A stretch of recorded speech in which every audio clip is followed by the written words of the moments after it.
I am I am so annoyed. It's He's so angry. it's moronicism. It's moronicism. It's like if you can't handle like Jamal Adams isn't even a fucking diva, and you're mishandling this shit. How do you mishandle like he just wants to win? Like who the fuck doesn't? Obviously not fucking Gase or Greg Williams. Jalen Ramsey wants to win as well. Yeah, as of right now, I'm still a Jaguar. It's like, yeah, as of right now, As you're of not. right now. Here, let me just do like a little intro. Hey everybody, this is Armchair Gridiron, week 3. What a crazy week 2 we had. We're gonna get through the news, the scores, and give you some fantasy advice. I'm Dan, this is Chris. Welcome to Armchair Gridiron. Let's hit you with the intros. Also, Chris is in a very bad mood I, with this. I'm ecstatic and I'm pissed at the same time. As you can see in the background, it was not a good night for him last night. Same We'll old talk. fucking Jets. We'll talk about it more Fucking assholes. after the intros. Welcome. Jesus Christ.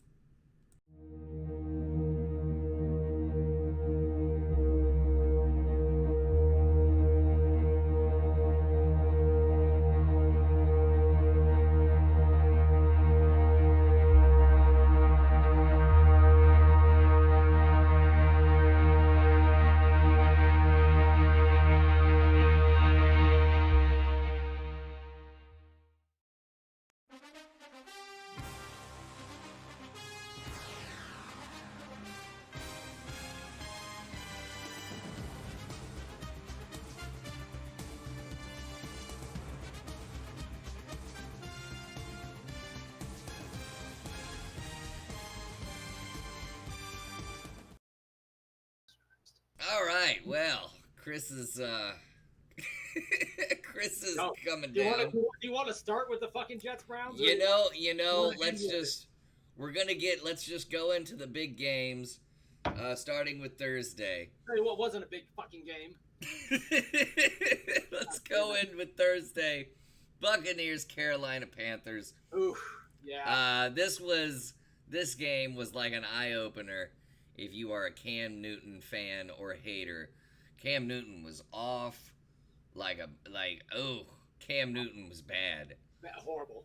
I think last week we said the Panthers were going to take this. I think I don't know if we both agreed on it. I don't know if we split on a few of them.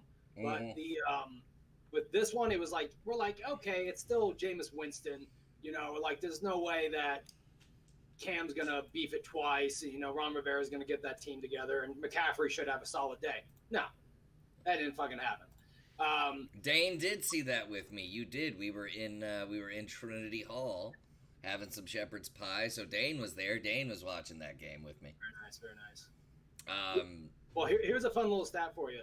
I believe in the first 2 games, I don't know the exact completion to attempt, Cam Newton has completed less than 50% of his passes. He had 51 pass attempts against the Buccaneers. 51, and he completed 25 of them. I think in the third quarter they said at one point that he was 5 for 17, and the game was still going. It was horrible. I literally watched 3 Panthers drives where he did not complete a single pass. Well, and the thing is, too, they claim that he re-aggravated a foot injury.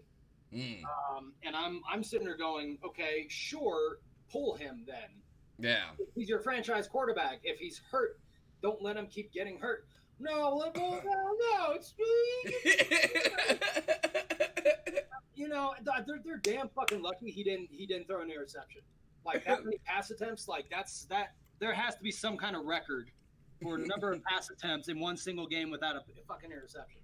Because, I believe that belongs to Jake Plummer, actually. So, I believe that does belong to Jake Plummer. I'm serious. Yeah. That wouldn't surprise me. And then the Cowboys finally picked him on Thanksgiving a couple years back. Jake Plummer, and then who was it? I think it was Terrence Newman finally picked him off. Yeah, I remember that vividly for some reason. Yeah. So, Buccaneers ended up beating the Panthers. Cam Newton showed up in a funny little outfit in the press conference, saying sometimes you have your off days, sometimes you have your on days. This was one of my off days, and I think the news could have been delivered better had he not been dressed up as a grandmother. I've seen comparisons the past several weeks to Medea. Yeah. Medea's Carolina Panthers. And somebody said, now that I've seen Cam Newton, I can't help but think of Whitney Houston in The Bodyguard. Yep. He was like, oh my God. And it's true. It's like he's going further and further down the rabbit hole with his fashion. Yeah. And we talked about this last week, man. Like, listen, live your truth, man. But when you have a bad game and you gotta explain yourself, maybe like you leave the fashion in the locker room, show up in like all Carolina Panthers attire. Why? I don't remember who it was that said it. I can't remember if you said it on the last podcast or I heard it somewhere else. But it was some along the lines of they thoroughly believe that players should show up with a set of clothes for when they win the game, as opposed to when they lose the game, because it's so fucking true. Like you walk out there and it reminds me of those gaming memes where it's like when your custom character shows up in a cutscene. Like that's what Cam Newton is. You know, you see these other guys that show up. Like, you know, I remember people were losing their minds a few years ago when Fitzpatrick was still quarterbacking for the Jets and they lost the game and he showed up at the podium still wearing his pads and his jersey to give his post-game press conference. And I was like, I think that's fine. It's totally fine. Like that right there, it's like that's not all that strange. And then Cam Newton shows up like he just like fell into the women's changing room and just walked out onto the podium. Cam Newton showing up dressing like he's from Westworld. again, live your truth, man. Do it. Don't like throw hints. Just come out and be like, I like women's clothing. We'll be like, great. So did most rock bands in the 70s. Nobody's gonna care. Cam Newton likes to wear panties. Great.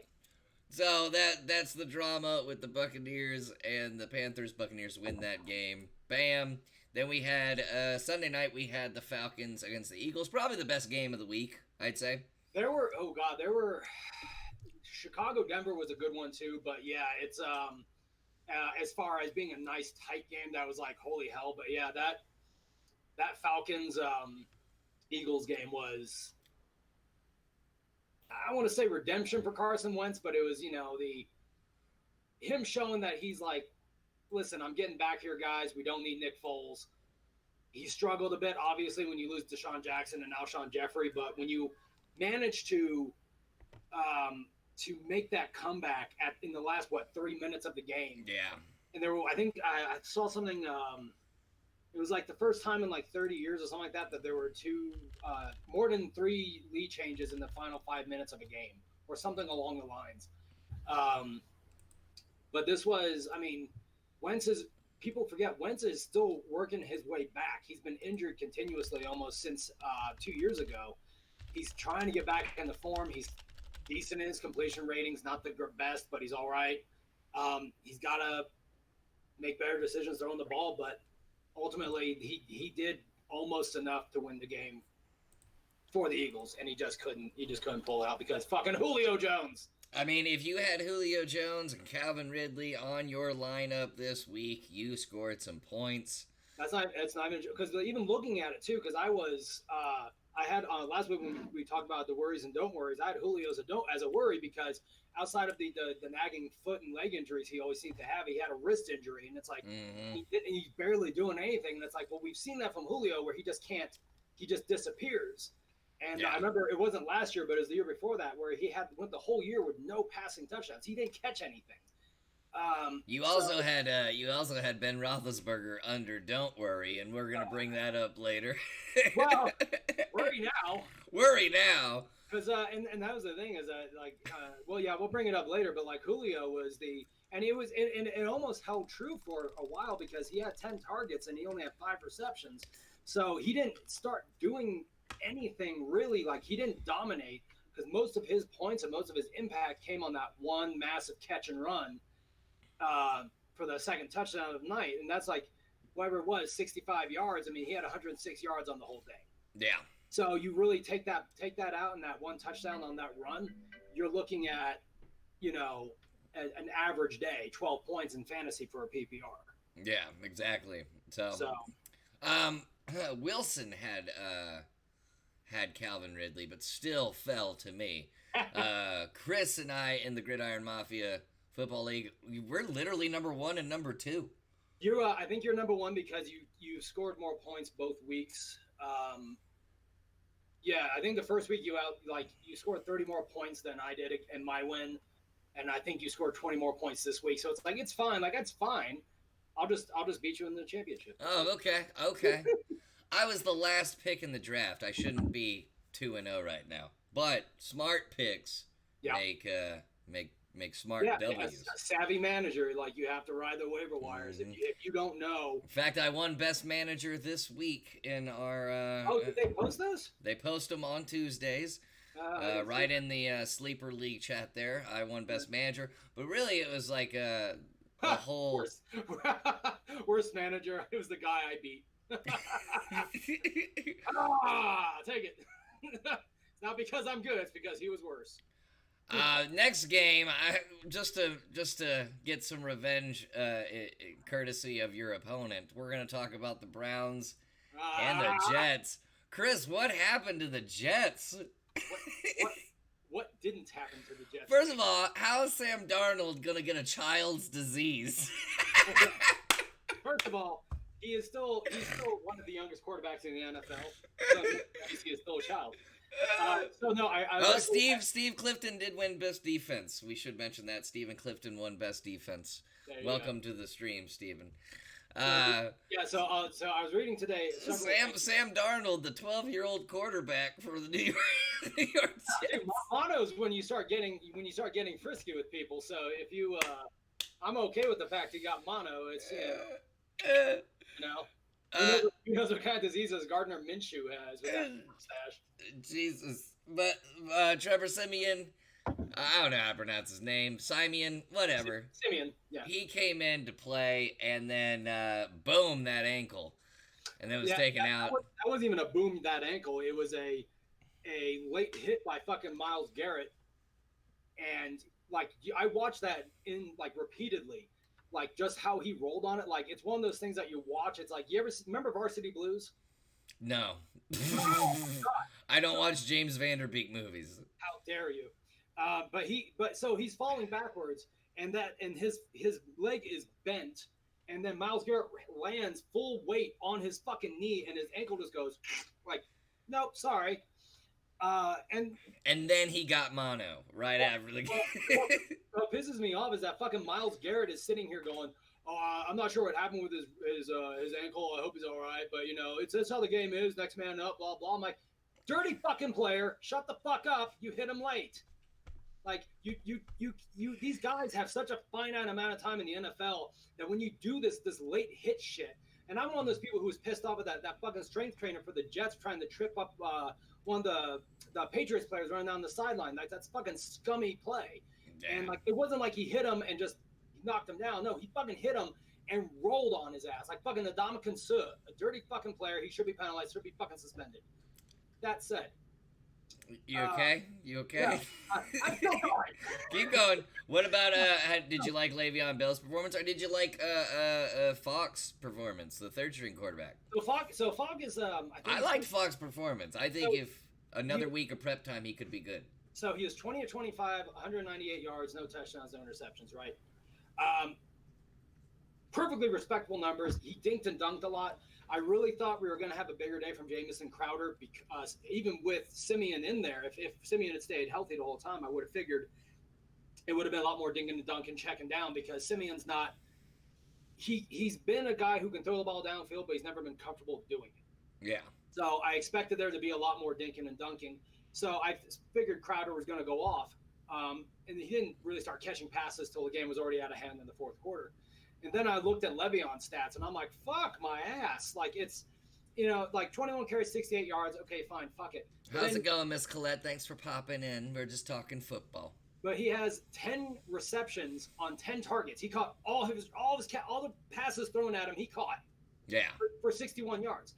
So it's amazing. He fucking, I don't know who it was, but did you see the hurdle he had on that one guy? Mm-hmm. And it's like, it was effortless. He was like, hello.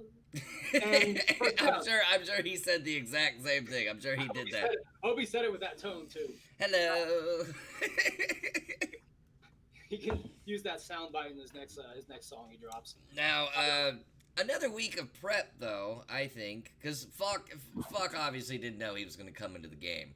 I think that's a good little quarterback you got there at third string. I think in a week's preparation. So here's the thing. So who do y'all face next week? The Patriots. Oh, never mind. Exactly. I'm sorry. No, that's why I said just if you have like I said earlier, it's like, well, I'm gonna have to ride Tom Brady, and I'm like, well, you better start him next week.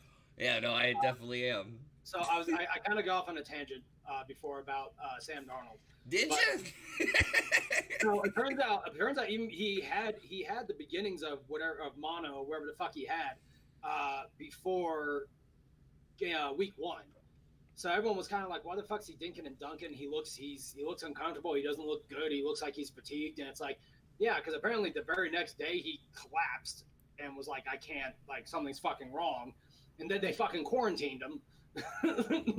Like, oh, he's got strep. Oh, no, he's got fucking mono. It's like, oh, great. Jesus. So he...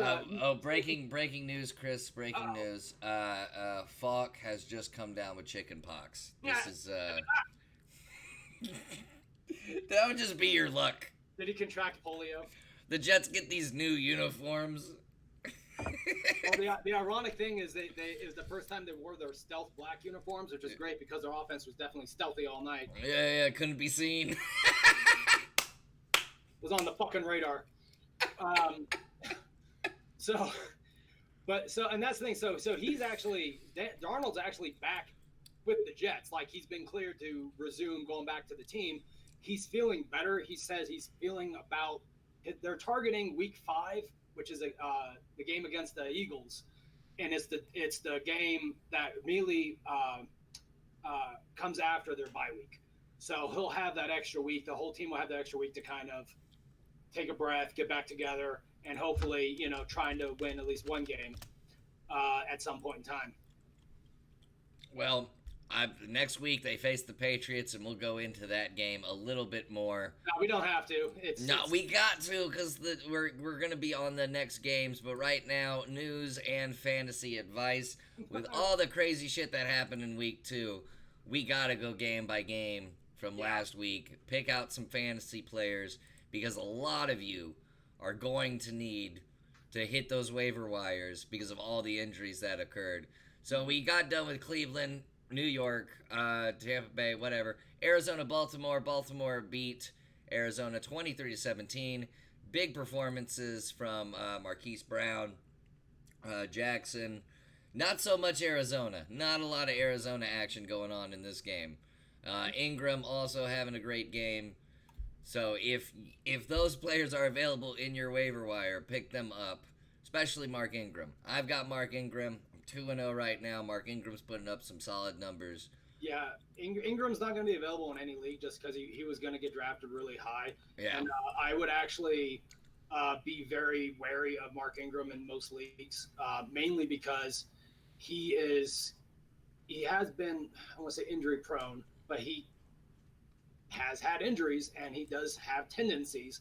And even this game, he didn't exactly light it up. He was only 13 carries for 47 yards and 2 catches for 30. No touchdowns. That was enough to get me a win. That was enough, and that's the thing is that he'll put up numbers because right now the closest person behind him is Gus Edwards. You're not do not go out and pick up Gus Edwards. You're fine. Right now, if there's anyone on this team to own, it's Mark Andrews as far as the wide receivers. Marquise Brown has been blown up just because he was he fell in the draft a little bit because of his injury history in college. Everyone knew he had the promise, and he's showing it. 8 catches, 86 yards, no touchdowns. It's Mark Andrews. 2 straight weeks of just numbers, and that's going to be. You're going to see that a lot with Lamar Jackson because of the play action, because of his ability to keep the plays alive. The people who are going to open up the most when you have to scramble is going to be your running back and your tight end because they're not usually going all that far away. So if Mark Andrews is available in any of your leagues, pick up Mark Andrews fucking immediately. Yeah. As far as the Cardinals, I was when it came to fantasy, I did not want to draft David Johnson. I was not high on David Johnson, and he is proving me correct. Because again, the same words I had. Kyler Murray barely ever played in the NFL at this point. Second game, Cliff Kingsbury, second game in the NFL, still has no wins. It's like I don't trust them one bit. However, you are going to see them have to. They're not going to not throw the ball. And Larry Fitzgerald, of all fucking people, is having a resurgence. 2 straight weeks, I believe, over 100 yards. He is, the ageless wonder, as they call him. What is he? Year 17. Yeah, pretty much. And he didn't have any touchdowns, but this is the stat line you have to look at. He had 11 targets, so they are looking to get him the ball. He only had 5 catches, but he had 11 targets. And I remember looking at, there was a list of the quarterbacks. Luckily, no Jets quarterback was on there, but it was the top 5 quarterbacks with the least catchable passes through week 2, and Kyler Murray was on there right below Cam Newton. So you have to be careful, like getting excited. Like these guys are going to be great players. They're going to be playing from behind a lot. Yeah. So they're going to be throwing a lot. So just keep that in mind. Sorry about the Ralphie interruption. We've had 3 episodes now. He was due to interrupt. Next game, and this makes me question like everything. San Francisco 41, Cincinnati 17. I'm not questioning why San Francisco beat Cincinnati. Right. But did you know that Andy Dalton is like one of the top 5 quarterbacks in the league right now in touchdowns and yardage? That doesn't surprise me. He was for a very long time. Marvin Lewis was. They were stagnant. Yeah, they're still losing. They don't have a win. Well, no, they don't have a win. But they sometimes you need to have that rebirth period, that renaissance, so to speak, where you're going to go through growing pains. It's a new head coach.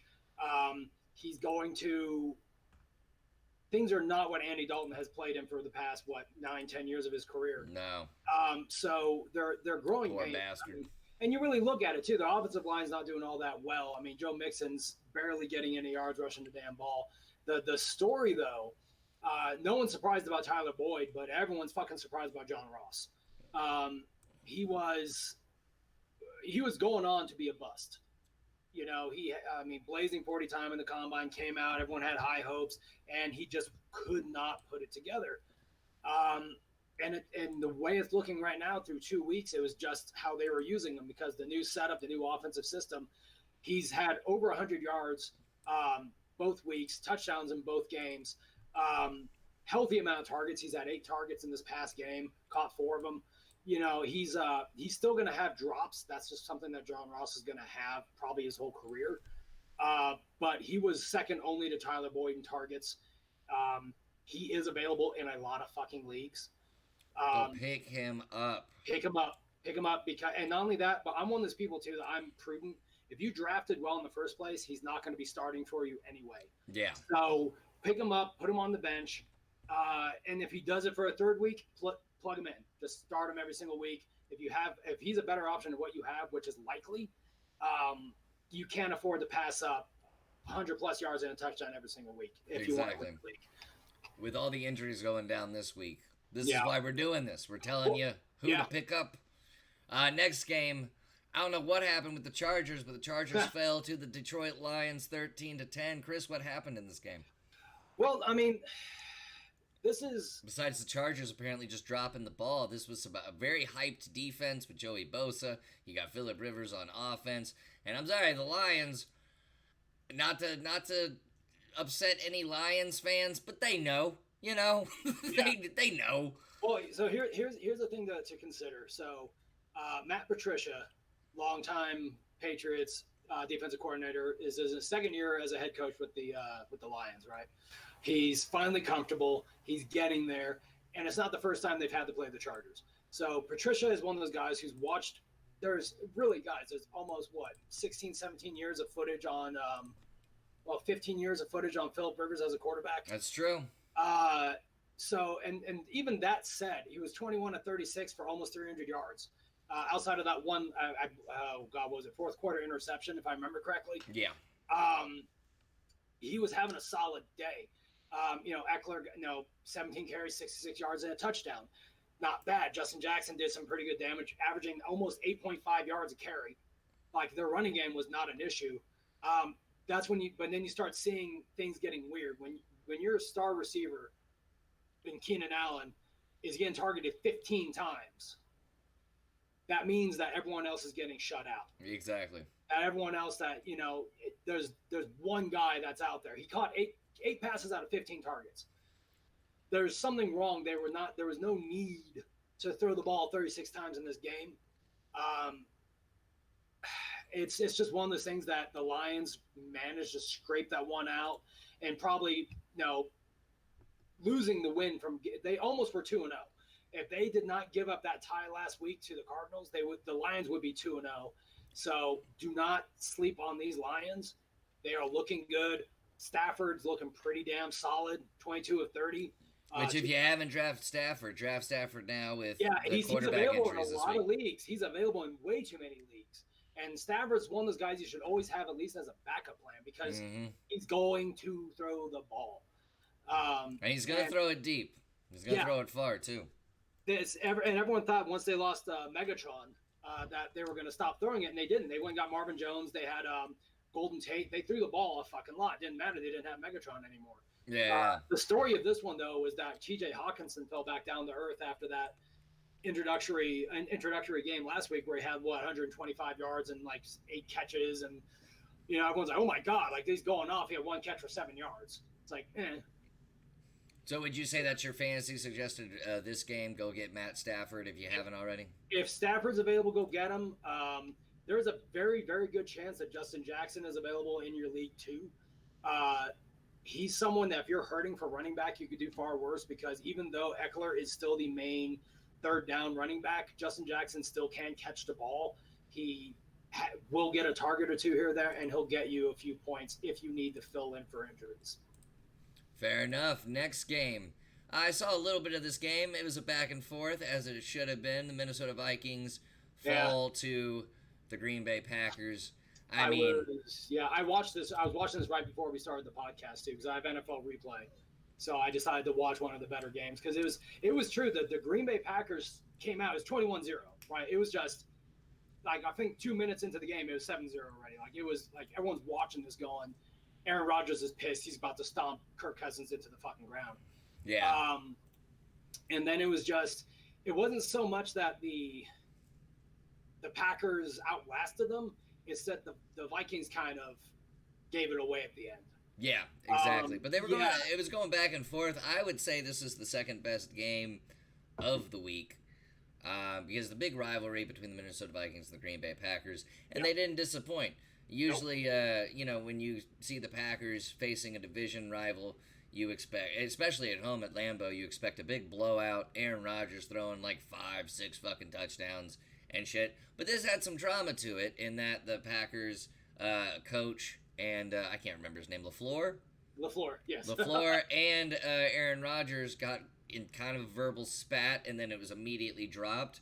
But what I liked, and this is this is opposite Jalen Ramsey and the Jacksonville Jaguars coach, but it seemed like Aaron Rodgers and LaFleur just wanted to call something out to each other and criticize the play. I mean, Aaron Rodgers, of course, has a say-so in the play calling and everything, but they're having that conversation of, oh, hey, we shouldn't have called that play. But it didn't look like a full-out verbal argument like Jalen Ramsey, which we'll get into here. Actually, next, because the next game was Jacksonville against Houston.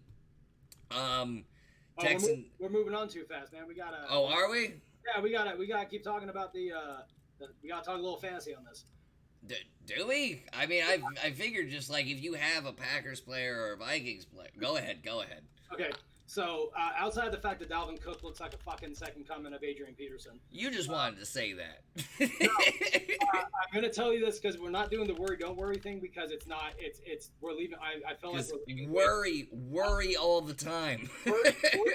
Worry a lot about your receivers if they're named Thielen or they're named Diggs, because Kirk Cousins he's struggling. He was 14 of 32, 2 interceptions. He could barely get the ball down the field. Now, granted, Green Bay is a much improved defense.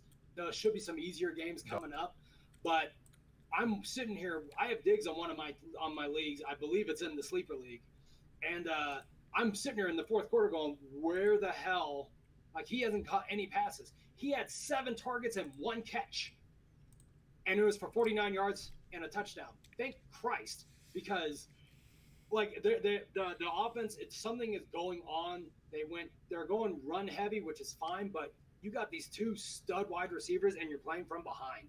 You can't afford to do that. So if you thought Thielen or Stephon Diggs were going to go off and be studs this year, be wary, watch them carefully, because Kirk Cousins is either struggling or they're just handing the ball off, and that's the game plan the rest of the year. Who do you think has the better year, though, Diggs or Thielen?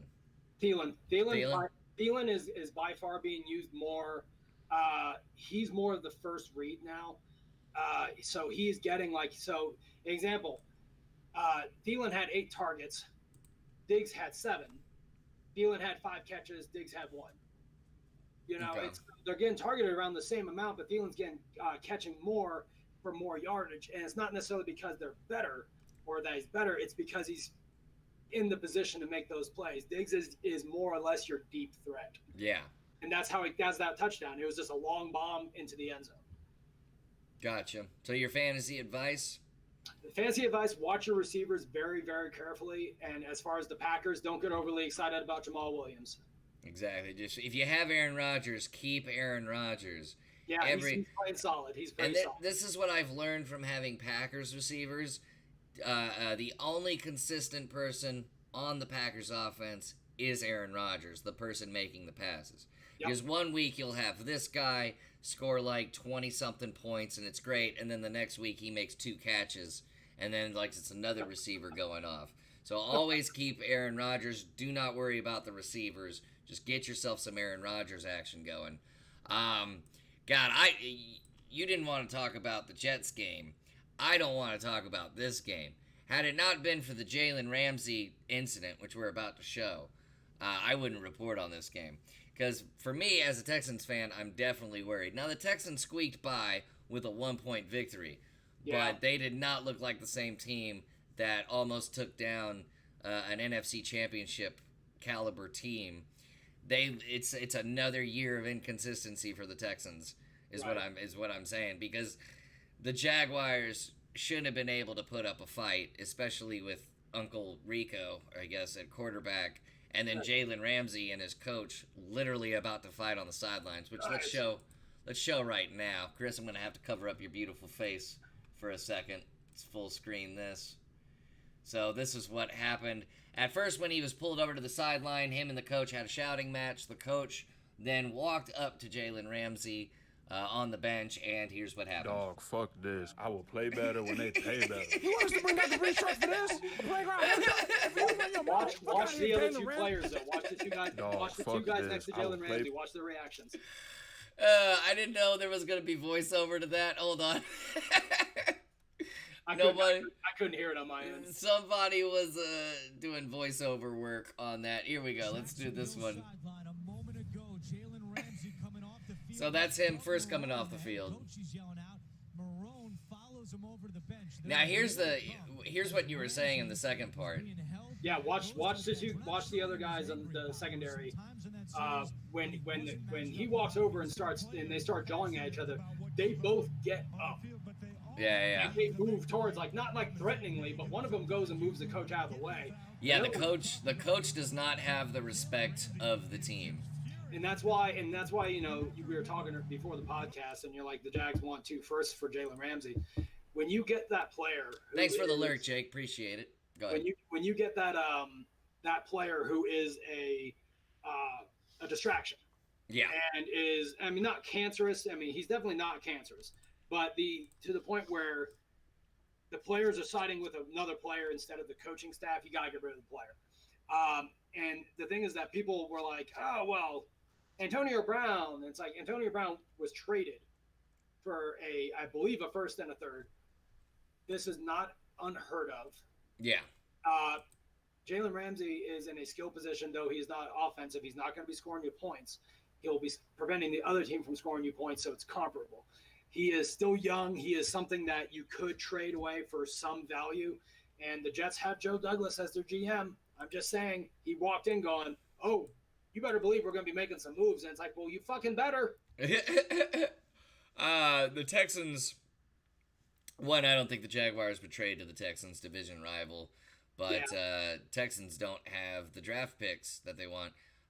Jaguars do, as according to NBC News about 45 minutes ago. The Jaguars want 2 first-round picks for Jalen Ramsey, as much, and that goes to his player skill. Let's not fucking dance around it. The dude is a tremendously talented player, but I think the coach is going to get in the GM's ear. Someone's going to get in that Jaguar GM's ear and say, hey, we need to lower the asking price. He is a distraction in the locker room. Right. But also, he does get traded. Let's just say that. Let's just say he gets traded. Do you think the Jaguars head coach gets any, like, I think it just gets worse for him as far as player morale goes, because the defense is obviously on Jalen Ramsey's side, and that all spawned from the coach not calling a challenge on a DeAndre Hopkins catch. Jalen Ramsey said he didn't catch it, the coach never threw the challenge flag, and then the Texans ended up, I think, scoring a touchdown or kicking a field goal, one of the two. Yeah. But it seemed like the secondary was on Jalen Ramsey's side. This new coach doesn't have respect for the other players. So if Jalen Ramsey gets traded, are we looking at it like a Dolphins situation where, like, just no one wants to be on the team? And will this be his first and last year is what I'm saying. Marrone? No, Marrone's this won't be, because you don't – and this is where I get annoyed with NFL ownership and GMs, because they'll go in and they'll immediately fire a head coach. Like the Jets did it with fucking Eric Mangini after I think it was 2 seasons. It's like, you can't do that. I mean, you can, you shouldn't, because these guys, you bring them in. It takes a bit. It takes a while to build a team. And that's the fucking thing. How long was some NFL head coaches coaching before they even got near a Super Bowl? Yeah. What was I'm losing his name here, but I mean, Jason Garrett still has a fucking job. Yeah, no, it's I'm trying to remember the one in particular, just because Bill Cowher. Bill for Cowher. A long fucking time with the Steelers. Steve McNair, or not McNair, Jeff Fisher, my bad. Jeff Fisher. And the thing is that these guys were like, they get close. Mm-hmm. They're so damn close, and then 15 years later, they get close again. And like, that's the thing, is like, you give these guys 2 years, they barely had 2 drafts to really develop players, and then they fire him, and then you upheaval the whole damn thing. So Marrone is not going to go anywhere, because you have to see what he can do. You want your coach is your disciplinarian to a degree. And don't get me started on that bullshit with the Jets. But the pure and simple fact is that these guys are competitors, heated competitors, and when you're losing, shit gets hard. And especially when you lose by a point. And it's like, you can be competitive as long as you work that shit out. That's fine. People forget the Texans head coach sat on the sideline and had a shouting match with Tom Brady when he was up there offensive coordinating with the Patriots. Yeah. And he just sat there and stared at Tom Brady's like screaming at him. He just looks at him like, you know what? Fuck you too, Tom. It's one of those things. That shit's going to happen. It's how you handle it. And if Jalen Ramsey's out here and he's not running his mouth, he's not necessarily being a diva, but he's definitely not coming out going, he's not apologizing. He's not apologizing. He's not burying the hatchet at all. He's like, as of right now, I'm still a Jaguar. It's like, oh, God, dude, just shut up. 2 second-round picks later. Well, and that's the thing. People don't understand that. Like, that's one of the hard things, is that you have to have those personalities in your head coaches to be able to handle the personalities on the sideline. How's it going, Exterminate? So when Marrone is a disciplinarian, Marrone's not going to take shit from anybody. So it would not surprise me that if they did trade Ramsey, which I think is very possible, considering what happened with Fitzpatrick, not Ryan Fitzpatrick, but I'm spacing on his name, with the Dolphins, just got traded to the Steelers. Minsa Fitzpatrick. Minsa, thank you. He's like, I want to trade. They're like, cool. Bye. See ya. So now the Dolphins. And he was their 2018 first-round pick. Dolphins have 3 first-round picks next year. Nice. Well, I mean, if I was the Dolphins, go for Jalen Ramsey and show Jalen Ramsey just how miserable things can be. As far as fantasy goes, Exterminate is at Sam's getting battery replaced. Well, good luck at Sam's Club, baby. That's one of my favorite stores. As far as the Dolphins go, I told you guys last week, if you have a Patriots player, start them. Actually, hold on. Let me get to the fantasy players of the Texans Jaguars. Basically, Kenny Stills. Grab yourself some Kenny Stills right now, because Kenny Stills is showing himself to be a very valuable asset, speaking of former Dolphins, to the Texans. Will Fuller, DeAndre Hopkins, don't get me wrong, they're putting up numbers. Right. But Kenny Stills is probably still available in some waiver wires and some free agents. So pick him up if you have to replace Michael Gallup, who is going to be out for like 2 or 3 weeks. We'll get to that later. And some other wide receivers that got injured, Tyreek Hill, all those other people. There's also some probable and some questionables for next week. Kenny Stills is a solid pick. Makes a catch. Freaking does 10 more, 15 more yards after the catch. He just, not only does he catch the ball, he gets more yardage after the catch. That's the only person I could figure. I mean, if you want a quarterback, I would go with Minshew. I mean, he's not throwing interceptions. Well, you want to go for Minshew for 2 reasons.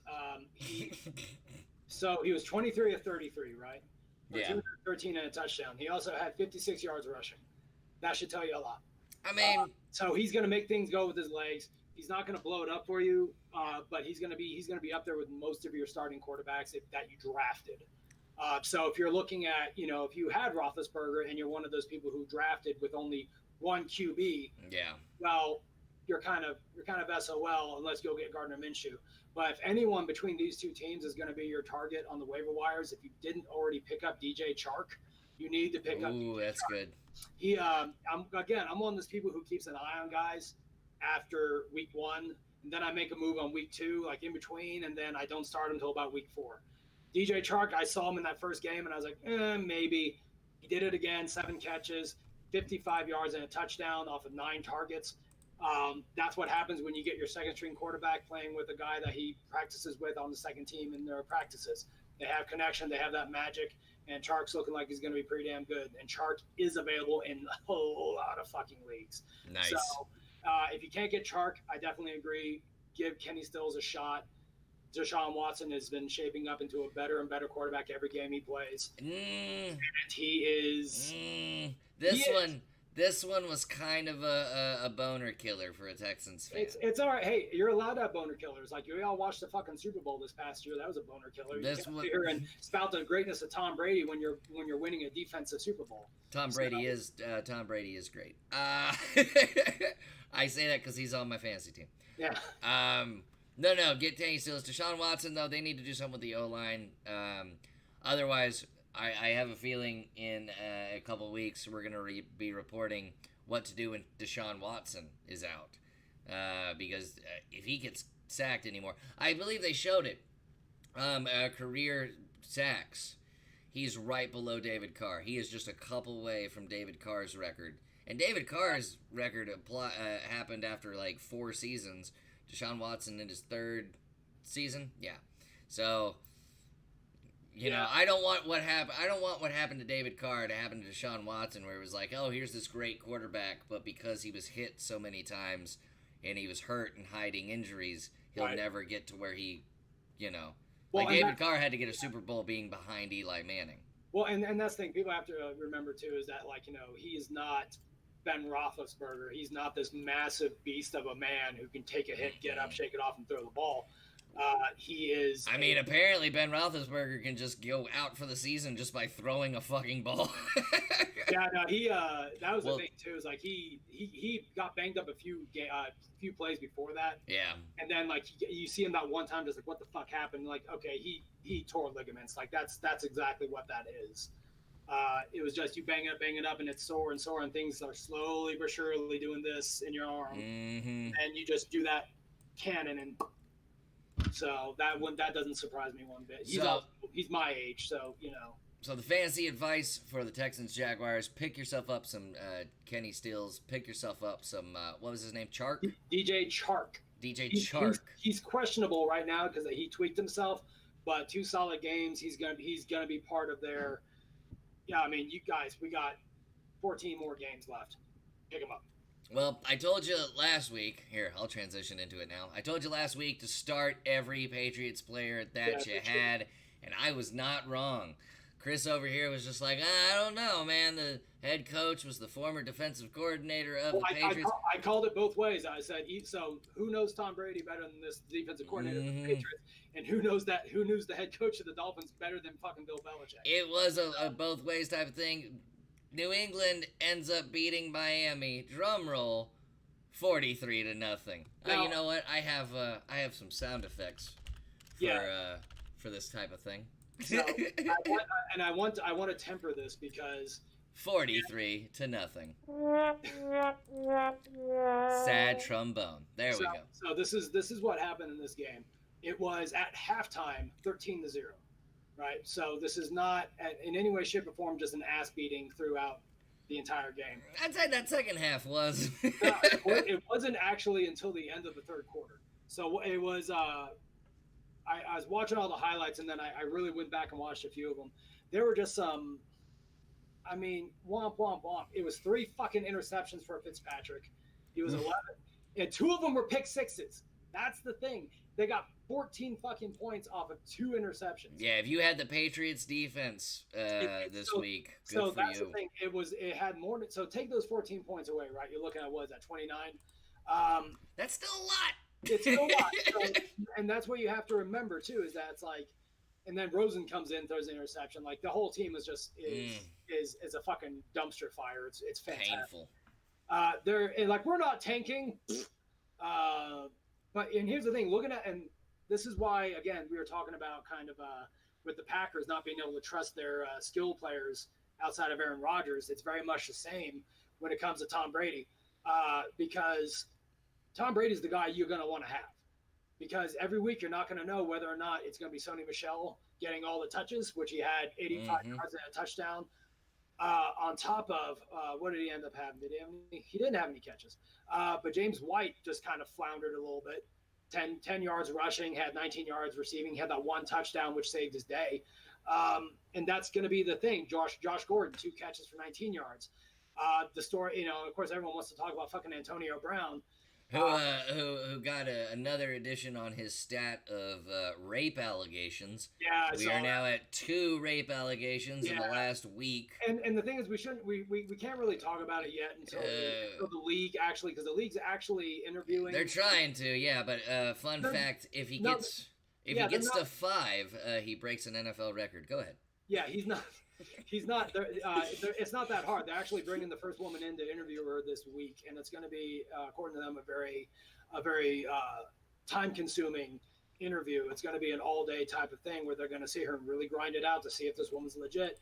And the thing is that, all jokes aside, she must not be a Patriots fan, blah blah blah blah blah, maybe all this other shit. The truth of the matter is, she has known him for a very long period of time. She went to college with him. She became a personal trainer with him. Apparently, there were some leaks of text messages back and forth where he talked about skeeting on her fucking back while she was passed out, shit like that. You sure they weren't on my phone? Hey. Yeah, I know. So it's a hairy situation to say the least. The league's not going to act because these things, they're accusations. That's all they are until there's something more. So. I mean, the league's already proven you could have a video of a dude slamming some girl's head into an elevator rail, and they'll give you a 2-day suspension. Just better hope that video doesn't leak to the media, Ray Rice. Oh, no, better hope that. And that's the thing is, if you're gonna sit here and do something and have it and put it on video, it's like it's Kareem Hunt. It's maybe don't kick the woman in the head. Nah. You're a millionaire. You're about to get this huge extension. Don't be a fucking moron. The simple fact is, Antonio, there's no video of this. They're accusations. I'm not defending him, but at the same point, no. You're being logical. The same point in time is that, and it's all about football right now. He's been accused. He hasn't been proven guilty of anything yet. So talking about it's not going to change the fact that he is destroying the fantasy prospects of every receiver on the Patriots. Exactly, and here's how I feel about it. When the second one was announced, it was mostly this. Ha ha. I'm using the soundboard. It just went, ha ha. That's it. Because I don't agree with what he was doing with the Raiders. It seems to be a problem. And seems to be a problem in all the locker rooms he's in. And of course this would happen when he gets traded to the Patriots, who don't need him. They proved it in week 1. They don't need him. Don't need him at all. But they ended up winning 43-0. I mean, I don't know who you could get from Miami to put on your fantasy team. Yes. But if there's any Patriots player that's available, pick them up because you never know. So, yeah. If you pick up a Patriots player at your own caution. So pick up a Dolphins player if you've just decided that not this year, I'm not gonna win. Fuck it, let's mess around. Pick up a Dolphins player. But this game, I mean, the Dolphins in 2019 are not looking really good. Well, and the thing is, if anyone is gonna be a guy you should target as far as a trade, try to get Kenyon Drake. He is still their number 1 running back. He is their. I mean, the game's again out of control, really fucking fast, obviously. But he had 5 catches off of 6 targets. Yeah, granted for only about 30 yards, but he is very involved in the passing game, especially when they fall behind, which it seems like they're going to be doing a lot. So especially if you're in PPR, he's somebody to consider. I don't know. I agree, but I disagree. No, I agree. You gotta, because the thing is that they're losing people, like literally looking at their list right now on their receivers on the just their stats. Preston Williams had the most yards, and I'm like, who? Who the fuck is Preston? Exactly. I think I went to high school with him. Exactly. So you don't take a risk on no names because they're no names for a reason. Like the third guy on the team with yardage was Durham Smythe. Who? Exactly. Don't waste your waiver wire picks on these guys. Sounds like a Lord of the Rings elf. Yeah, it's Smythe or Smith with a Y. I don't know. I'm saying Smythe because it's more fun to say. Get you a real football name. But Kenyon Drake is going to be in there every single down. You can trade for him low because I guarantee you somebody in your league is going, fuck, I drafted a Dolphin. Heading home, guys. See you in a bit. Exterminate. See you when you get home. We'll probably still be discussing football. Probably. So yeah, that's the end of that game. Now the next game had some big implications at the end of it. Buffalo beating New York Giants 28-14. The Giants finally declaring Daniel Jones as the starter. Yeah. I say go get Daniel Jones. If Daniel Jones is still available in your leagues. No, he shakes his head no. No. But here's my prediction. Daniel Jones is going to turn the Giants around. Maybe not to a playoff team, but a decent maybe 7-9, 8-8. Because Daniel Jones is just a transplant Manning. This guy's been in both Eli's camps and Peyton's camps since he was in junior high all the way up to college. He's been at their camps. He is like a cyberpunk Manning. That is all he is. He should have started after the Cowboys game. But if you watch him, if you look at footage in the preseason, dude was spot on with the passes in the first string. 7 for 8 in the first game, 9 for 10 in the second game. I think Daniel Jones is the real deal.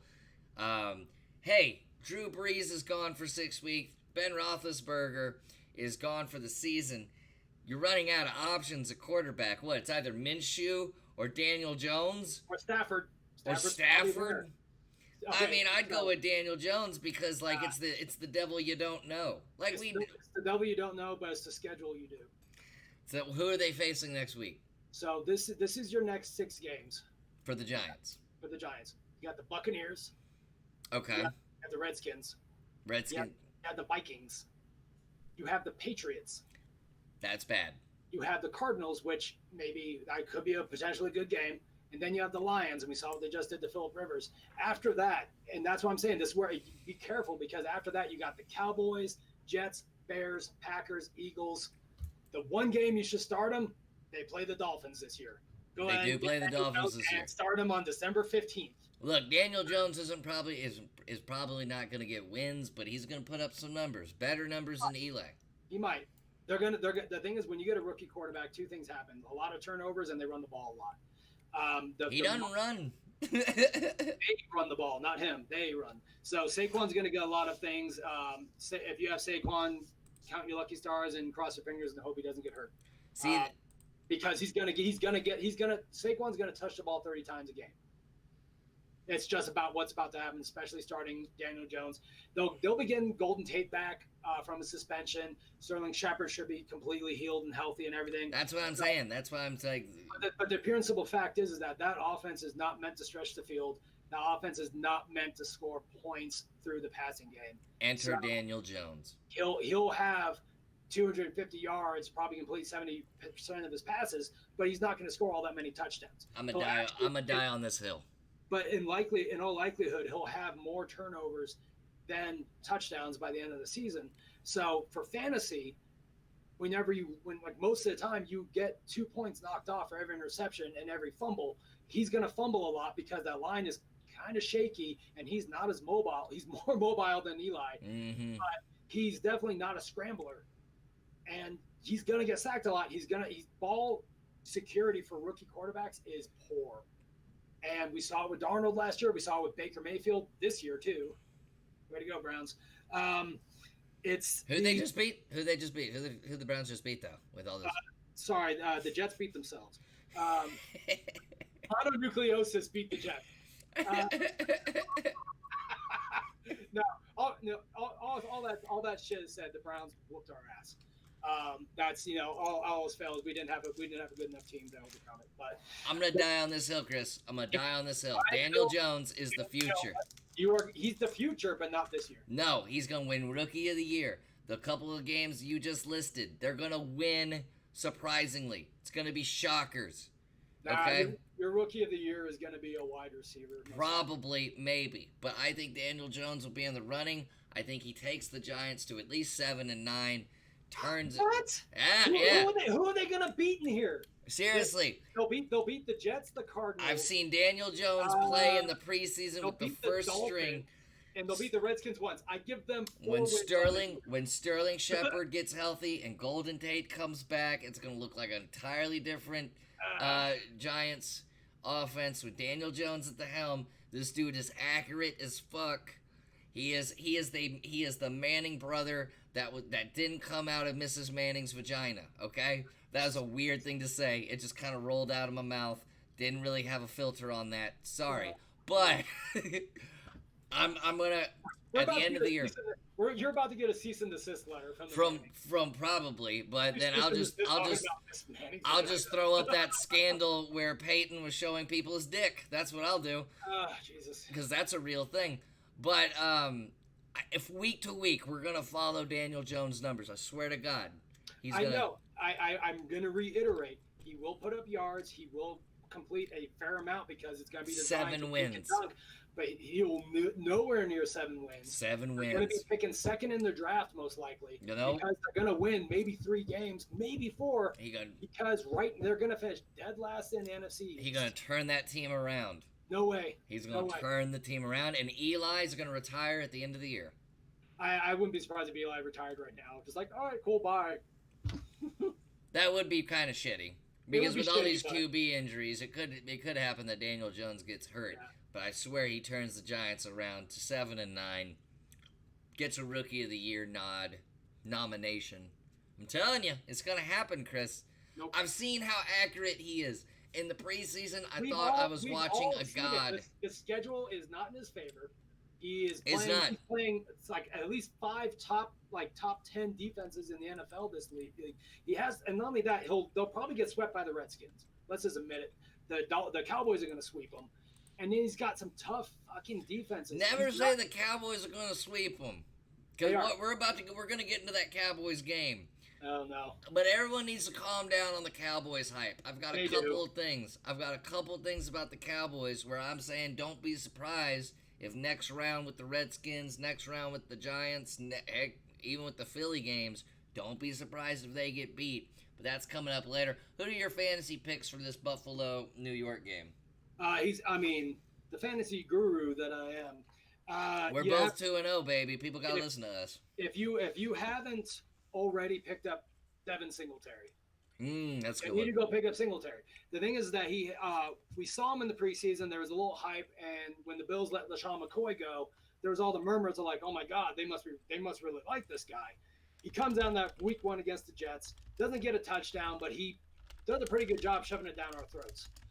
And I'm sitting there looking at it going, and then he started catching passes, and you're like, okay, he's a 3-down back, and you're like waiting for this guy to just roll in and just shove it down the Giants' throats next game, which he almost did. He tweaked his hamstring, so he got pulled a little early, but not before having that nice little long touchdown run.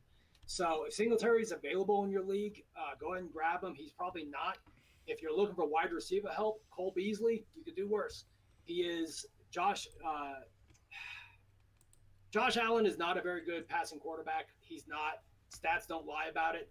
He's going to look for his open wide receiver because that's the biggest thing he can do is scramble and keep the play alive. Cole Beasley's your slot guy. He's going to be the closest to the line outside of a tight end. Cole Beasley, if you need some wide receiver help, go ahead and grab him. As far as the Giants, I mean, yeah, sure. If you pick up Daniel Jones. Dan says pick up Daniel Jones. I'm saying look for Golden Tate. If he is still in your league, which he likely is, he's worth stashing just to see what he'll do when he comes back. With Daniel Jones in there, he'll be a couple games into starting. He'll be a little more comfortable, and then he'll get a weapon. We'll see what he can do. He probably won't blow it up, but he'll be a good bye-week fill-in if you're looking for somebody from the Giants. All right, and then the next game, which had the big injury of the week. Fox's injury of the week. Fuck. You know what I love about Fox?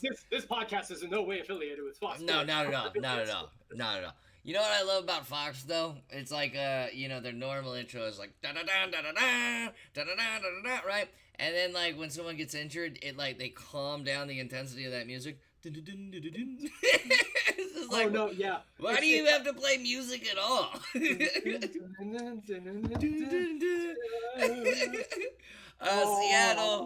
Seattle beats Pittsburgh 28-26. Ben Roethlisberger out for the year. Not for lack of trying, man. Not for lack of trying. No. Mason Rudolph came out and said, "Hey, how you doing?" The Steelers' backup quarterback, I will say, is pretty impressive. Yeah. I'd pick him up. Honestly. Yes and no. He's been with the team long enough. That's why I'd be more willing for you to take Mason Rudolph over Daniel Jones, mainly because of the weaponry around him and the fact that he's been in the system at least a couple of years, so he knows it. Mm-hmm. That's why he came in, did 12 and 19, 112 yards, 2 touchdowns. Yeah, he had an interception, but that shit's going to happen if you're not used to playing in full-speed games. Well, it kind of reminds me of when Ben Roethlisberger came in for Tommy Maddox. We remember that? Tommy Maddox, former XFL champion. When Ben Roethlisberger came in for Tommy Maddox and just took over the job. Now, I don't think this is going to happen. But as far as I don't think he's going to take the job by talent. I think he's going to take the job because this is Ben's last year. Yeah, so there have definitely been reports out there that they're worried about the severity of the injury. They are saying that it's potentially career-ending. Mm-hmm. It's one of those things that you're a quarterback. It's in your throwing elbow. It's when you really think about major league pitchers, that's the last injury you want to see them have. And Ben he's definitely lost a little zip on his passes as he's gotten older, but he still has a bit of it. So it really just kind of depends on how he feels and how he responds. Again, the man's my age. So we can't get overly excited about him rolling in and coming back stronger and healthier next year. It's not God like damn, you're old, Chris. You're Ben Roethlisberger's age. I'm just fucking with you. There's only a handful of quarterbacks in the league that are older than me right now. Well, you look better than Ben Roethlisberger, if I do say so. Thank you. Well, yeah, my surgery went pretty well, so we'll see how You're still wearing shit from your surgery? Yeah, it's 2 months. So I finally got the brace taken off completely. I don't have to wear it at all anymore. So it's. This is why I don't do man shit. Well, yeah, so I got my wonderful, my battle wound right there. I had to reattach to my bicep. Battle wound? You were lifting sound equipment. There were motors for lights, sir. So Ben Roethlisberger out for the year. Got Mason Rudolph coming in. What is this? Where does this leave Juju? Where does this leave James Conner? James Conner also questionable. He's getting an MRI looked. Yeah, no, he's fine. They said that they're not overly worried about him. He's going to be day to day, obviously, because you're a running back. You kind of need your knees. Mm-hmm. One of the things, actually, I'm trying to remember who it was. Someone had, maybe it was James Conner had a groin injury as well. I think that's what he was questionable on. And that's the major concern when you're looking at it is you have to be able to, when your job is to be elusive, and you can't move back and forth, whether it's knee or groin, that's a hard thing to do. Muscles and joints, muscles and tendons and such like that, you have to just let those heal. And you're such a physically demanding position. They think he'll be okay. According to CBS Sports, he's day to day, but they're confident he'll play in week 3. You obviously saw that affect him a little bit in this game. Granted, the Seahawks have a decent defense. However, 33 yards rushing. He was a little more involved in the passing game. 3 receptions, 12 yards, not a lot. He saved his day by having a rushing touchdown. I don't worry about him until there's something to worry about. However, going on the fantasy, if you really gotta, go grab Jalen Samuels if you're worried about him. If you have James Conner in your leagues, just because Samuels and Benny Snell would be splitting those reps. But Samuels is going to be your number one. He definitely got targeted. He caught his one pass yesterday. He had 3 carries for 18 yards. Benny Snell had 1 carry for 23. So you're going to kind of see how it's splitting up. They're going to play the hot hand. So if Connor can't go, look at Jalen Samuels. Breaking news from The Onion. Ben Roethlisberger has assured the women of Pittsburgh that he is not done yet. Oh, no. Let me play my music. Yeah, Ben Roethlisberger not done yet with the women in Pittsburgh. Let me get that sexy music going. Welcome to Armchair Gridiron, where we are definitely not above that. No, I'm not. I put that out in the first episode. I don't know. So that is your fancy advice, Samuels. For the Steelers at least, just as insurance for Connor, do not worry about Juju.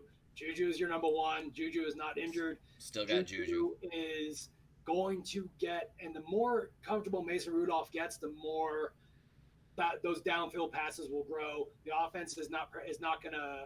They can't afford to go 0-3 by Dinkin and Duncan. They're gonna die by throwing the deep ball, and Juju's gonna start breaking 100 yards here or there. He's not gonna go off like we thought he might with Roethlisberger, but he'll still clear at least 1,200 yards this year because he is the number one. He'll get 7 touchdowns. He is your number one look. And I talked about this before. I drafted him in a couple leagues too. But if you're sitting there in your league and you're like, God, I wish I had a wide receiver, and you look under wide receivers and DK Metcalf is sitting in the waivers as a free agent, why is he not on your fucking bench? Yeah. He is proven, like had 7 targets. He only caught 3, but 61 yards and a touchdown. Metcalf is a hoss. He is Brandon Marshall on steroids. Not that we're saying he's on steroids. He's a big dude. Touchdown. He's going to break 1,000 yards this year. He's on steroids. That's my big claim about DK Metcalf this year is he's going to break 1,000 yards. He may even get more than 10 touchdowns. They are looking to him a lot. The only person that had more yards than him was Tyler Lockett, and that's only by the virtue of Tyler Lockett having 10 catches. So outside of that, there was no one else even close to him. I mean, Malik Turner, do not get excited by Will Disley. Exactly. You forget about him until he catches a touchdown or 2, and you're like, oh, and then you forget about him again. So don't worry about him. But if DK Metcalf's sitting on your waivers, which he likely is, go get him. I don't think there's any fantasy players for this next game, but there is a bit of news. The Colts beat Tennessee 19-17, and it's rumored out there that Adam Vinatieri, he missed 2 extra points, a couple easy field goals too, but he was feeling really bad about himself. Told the team trainer that he's contemplating retirement. I guess he's giving it one more week because I'm not reading or seeing anything on it. Vinatieri came out directly and said, "I never said that." Really? Yeah, he came out and I'm trying to remember. I mean, the team trainer tweeted the wording was when in responding to the rumors of what he said to the team trainer, he said, "I never said that." Well, we'll give it next week if he's missing extra points, though. Well, the thing is too is that kickers miss field goals. It's going to happen. There is very rarely, but not all of them are 46 years old. You know. That's what I mean. So the thing is right now is that he is born 1972. He is one of the greatest. He's one of the greatest to ever do it. Right. The pure and simple fact is that it's going to happen. There's a quote on ESPN right now for Vinatieri saying he's trying to get the demons out of his head. Because you get the yips. That's one of those positions that you really have to look at. You have just a kicker having demons is just hilarious. You have one fucking job to do, and when you can't do it, you can get in your own head. Yeah. And that's where you got to look at it. Learn to throw, bro. Yeah, well, and that's the thing. He's too old to be running down the yard and laying some wood on somebody. So. Yeah. But there's definitely fantasy things to talk about on this. There's not going to be a lot of guys sitting around. Marcus Mariota, maybe. Maybe, and that's the thing. Like, you can take a look at Paris Campbell if you want some wide receiver help. I'm not excited at all by the fact he had one target, one catch. Yeah, it went for a touchdown, but that's a couple of weeks in a row where he's been pretty involved in the passing game. On the off chance Ebron is available in your league, which he's probably not, but he's definitely getting targeted. Jacoby Brissett is probably available. Brissett's definitely available because most people don't. He's like we were saying before, an unknown commodity. We do not know exactly what he's going to be able to do now that it's not like, oh, I'm filling in. It's like, no, you're the fucking man. Yeah. Until we say otherwise. And honestly, and we listed a couple quarterbacks with Drew Brees out for 6 weeks and Big Ben out for the whole year. It's not like you have a slew of great options out there that can match Big Ben, that can match Correct. Drew Brees. Correct. But so we're advising just, hey, these guys will put up numbers. Might not get wins, but they'll put up numbers, and they'll get you some points to cover the loss of Drew Brees and Big Ben. You won't have a donut. Yeah. Yeah, and that's the thing. And one thing that is something to be said, you should be somewhat more excited about Mariota because he is, I don't want to say clean up his act, but he's in the end, what might be the end of his tenure in Tennessee. He might as well. I mean, you're going to lose to the Colts. He's balling out. He's doing his best to make. He's playing mistake-free football. Derrick Henry woke up and went, "Oh shit, I'm a running back." So now they have that running game that they're always hoping to have. Mariota also does a little damage with his legs. Like he's always going to have those rushing attempts. He has since college. That's what makes him. Not as electric as, say, Lamar Jackson, but he'll still get you 30, 40 yards rushing, which helps cushion that lack of touchdowns or lack of yards in passing. On the off chance, I mean, if there's anyone, A.J. Brown is available in a lot of leagues still. If you're looking, again, for wide receiver help, there's not a lot of running back help. That's why I'm not bringing up a lot of them, just because running backs, especially in PPR, which is now the standard format for most fantasy leagues, are gold. Mm-hmm. And your wide receivers are silver as far as they're worth because there's so many of them. Wide receiver is deep no matter what it is. And then every year we always get those 2, 3, 4 guys who just make it even deeper. And A.J. Brown's one of those guys who he's looking good. 5 targets, 3 catches, 25 yards. He got, whatever that is, 5 yards in a PPR league. But last week he had about the same thing, but he also had a touchdown. He is touchdown dependent, but he is that constant threat. He was third on the team with targets, third on the team with yards. So don't sleep on A.J. Brown if you need some help on your wide receiver end. All right, we're going to go to the next game, and I wanted to talk about this game for multiple reasons. Dallas beat Washington 31-21. Yeah. Now here's my first point. In the past 2 weeks, the Dallas defense has allowed 38 points to be scored on them. Now, the Dallas offense are like at 66 points put up, which is good. But when the offense is off, and they were off in that first half, What's the defense going to do? Also, the Redskins it very well showed that the Redskins are not a second half team. Also, the Cowboys have an easy schedule from here on out. So next week, the Cowboys face the Dolphins. Okay? And then they're going to, down the road, they're facing a New Orleans team that does not have Drew Brees. They'll play the Jets, too. So They'll play the Jets. If you are a Cowboys fan, don't get too hyped. Test me, I want to see Kellen Moore call plays when he's facing the Patriots. I want to see Kellen Moore call plays when he's facing the Seahawks. Yeah. When he's facing other teams that are in the top 5 power rankings. Correct. Now, don't get me wrong, Kellen Moore's been impressive, but it's just been against the fucking Redskins and the Giants. And, you've got all these weapons, but that Dallas defense, that's what needs work, because 30 points in 2 weeks, 30-plus points, 38 points in 2 weeks is way too much. Also, Washington needs to learn that they score when Adrian Peterson's on the fucking field. Adrian Peterson put up 11 points in the first half that he was playing. He put up 11 fantasy points. He was projected to hit 18 to 20 points by the end of the game. Then they benched him. And they lost the game. I know he's old, but put him in. Fuck it. Well, and that's the thing too. Also, Michael Gallup out 2 weeks. By the way, I should say that. So if you have Michael Gallup in your lineup, take him out. Replace him with that Smith guy that scored that touchdown on Dallas's team. If you want to stick to true blue Cowboys, whatever, that Smith guy is going to be taking over for Gallup, and he's already looking like a superstar. He's not going to be a superstar. He was cut from the Jets. Okay. Well, then never mind. The fact is, Devin Smith has an injury history. There was a reason he was cut. There was a reason he floated around a little bit before he got picked up. This is a one-off thing. Do not get excited by Smith. Pick him up at your own risk. Gotcha. Not that they can't find a way to use him. He caught all 3 of his passes, 74 yards and a touchdown. How long was that touchdown catch? It was pretty damn long. So you take that away. He's looking at 2 catches for 30 yards. Nothing you write home about. The guy, if you're going to pick up anyone on that team, it's Randall Cobb. Randall Cobb.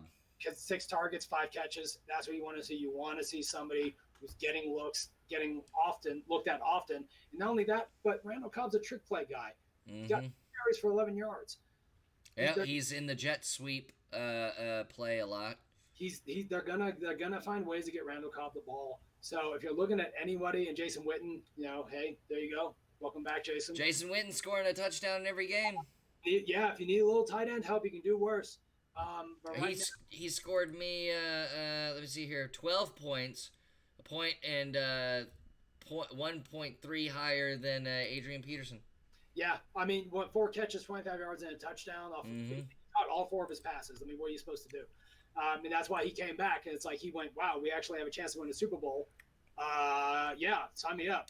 And he came in, he's contributing. He's not riding any coattails. Dude, that is what happened last year. The Cowboys did not draft a receiver. They drafted Leighton Vander Esch, and Jason went, you know what? I'm going to go try Monday Night Football because they're not learning.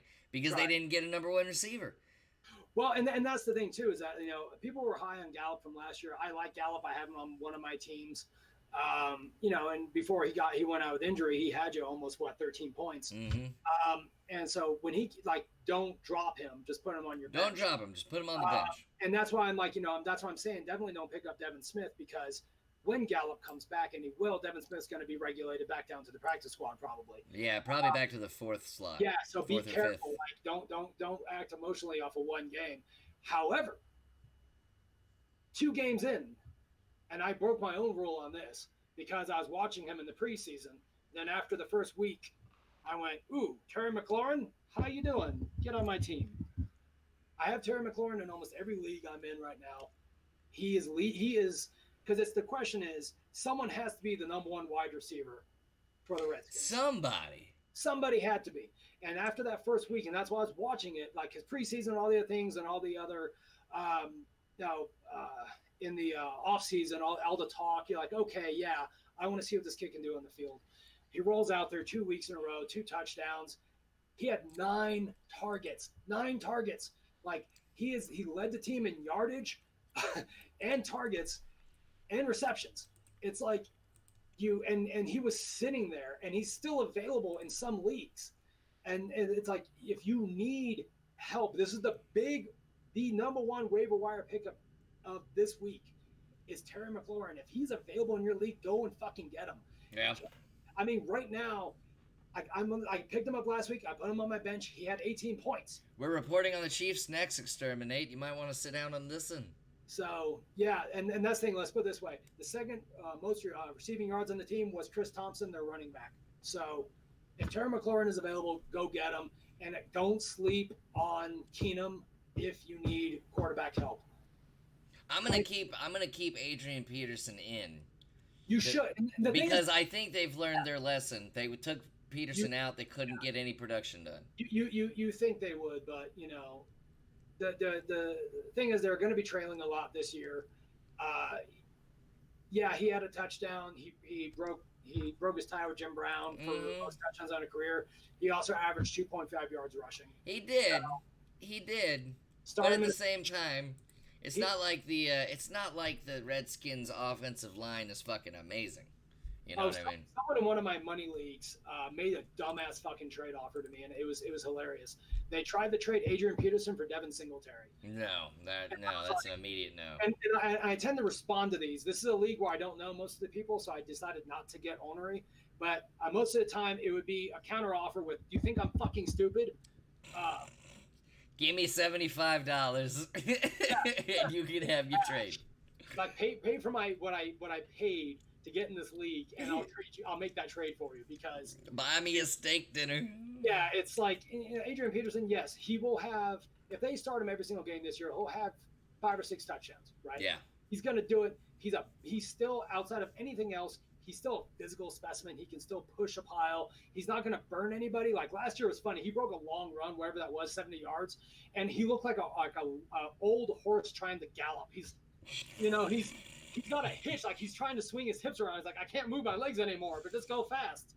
So he's not going to be burning people anymore. He's going to be your goal line vulture. Not that they have a better option. And they really don't have a better option. No. So start him in a pinch, but otherwise he should be riding the pine. Next game, this is for Exterminate. And Patrick Mahomes, man, has that Aaron Rodgers effect, like I said about Aaron Rodgers, where it's just like the only one consistent is Patrick Mahomes, and just whatever receiver gets the catches. Kansas City just routed Oakland, 28-10. Yeah. See, well, I heard the commentators say, "Well, no, Oakland. But Oakland looks pretty promising." No, they don't. Can we just say it? They do. Oakland does not look promising. I'm sorry. No, they do. I'll tell you why. Go ahead. It was 28-10, and all 28 of those points were in one quarter. So that means that taking the best quarterback, the reigning league MVP, you held him scoreless for 3 quarters. But the offense did nothing. And so we're seeing what happens.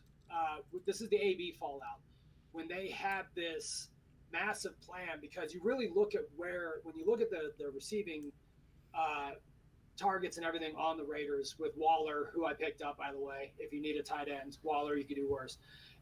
He's essentially the number one wide receiver at this point. 7 targets, 6 catches, 63 yards. Tyrell Williams is doing better than I ever anticipated. I didn't think Tyrell Williams was going to be as targeted and as valuable as he has been, but 2 weeks, two touchdowns, 5 catches, 46 yards. Like, he's going to get his touches because they don't have options. But you're seeing what the offense could be if they had AB in there, because Josh Jacobs, 12 carries, 99 yards off of 12 carries. That's 8.3 yards averaging. He's the only show in town. You can see what happened to the offense, because at the last second they lost what was going to be a very big piece. That said, Mahomes is fucking Mahomes. 4 touchdowns in 1 quarter. That's beastly. 30 of 44. He had a hell of a game. But at the same point, rushing. LaShawn McCoy led them with 23 yards rushing. Oh, no. LaShawn McCoy has no business being their running back. But that's what I mean. And so if you look at the rest of them, outside of Kelce, who's going to always have 7 catches, 107 touchdowns, like, that's not surprising. Sammy Watkins put on a 10-point game, 6 for 13 for 49 yards. Yeah. Well, still got 6 catches. But that's the thing. People got excited and like, oh, Sammy Watkins. I'm like, nope. Start him at your own peril, because Sammy Watkins, and it's still the Chiefs. It's that Aaron Rodgers effect, 198 one week and then 49 the next. It's Andy Reid. It's because he's like, listen, I don't care. It's like basically he comes from a mentality of we don't have a number one wide receiver.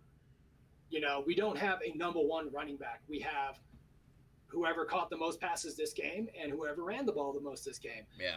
It basically playing the hot hand. So people are going to run out and grab Demarcus Robinson. They're going to go run out and grab McCole Hardman. It's like, be careful. Like I think Hardman's touchdown was like a 25-yard touchdown. If without that, it would be 3 catches for like 40 yards. It's like, be careful with these guys.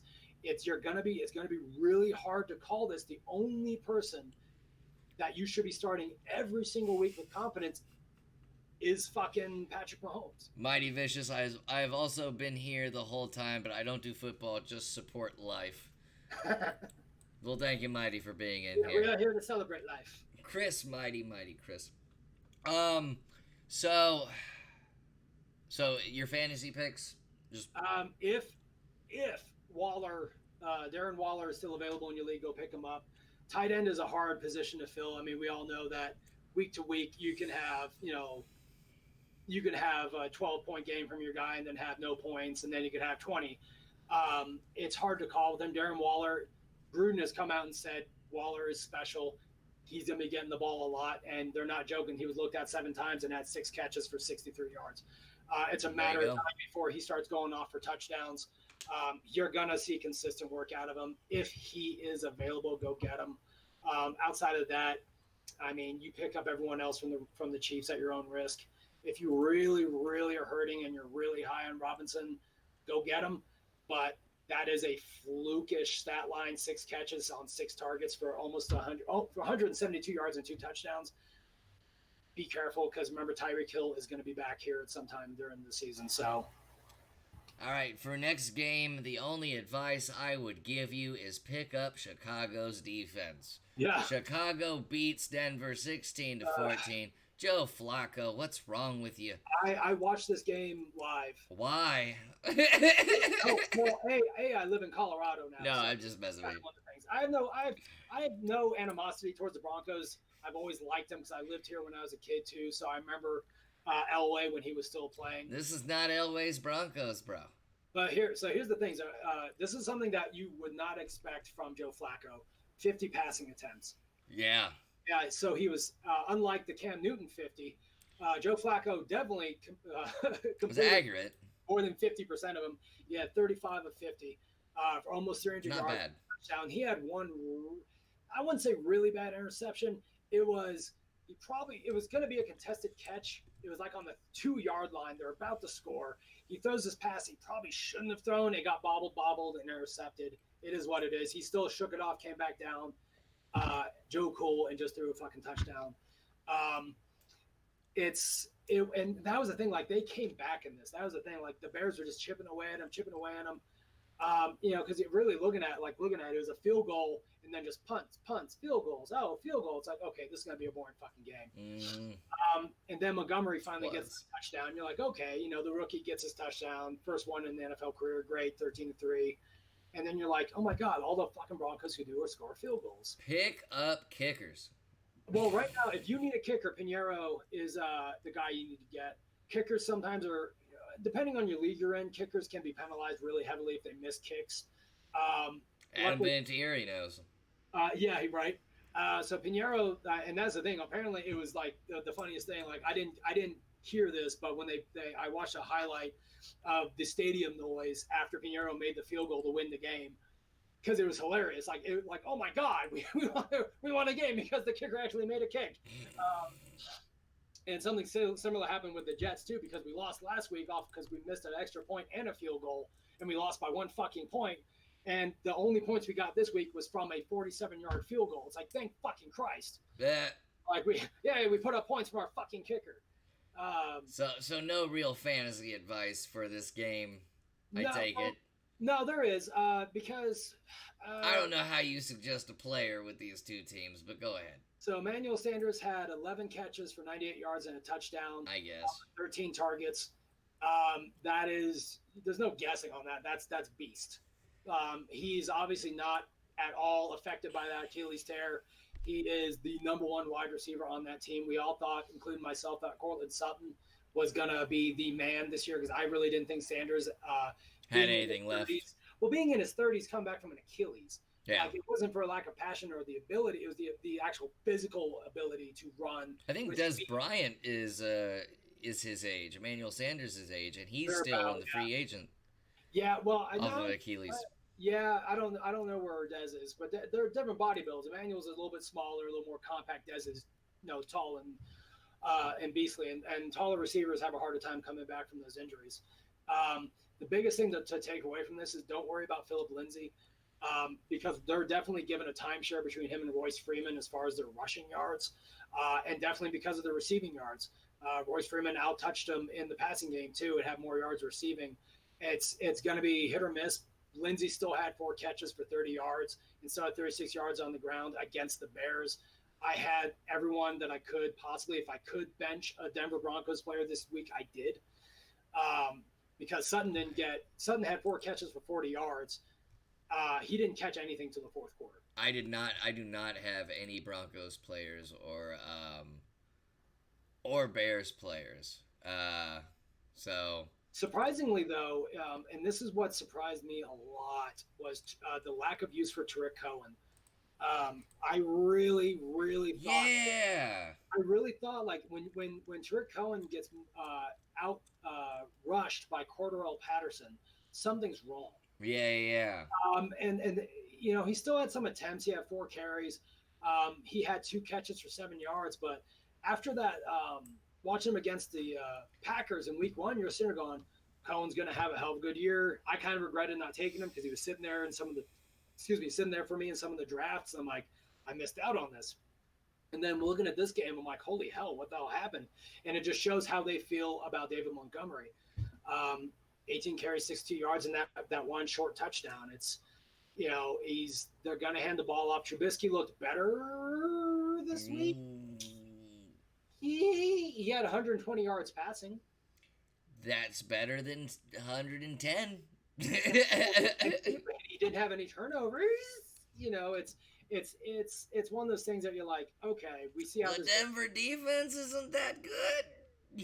Well, the thing is, that's the thing too, is that the Broncos defense is, and that's what Von Miller had said after last week, and I'm pretty sure he said again this week. He's like, my job is to sack the quarterback, and I'm not doing that. Mm-hmm.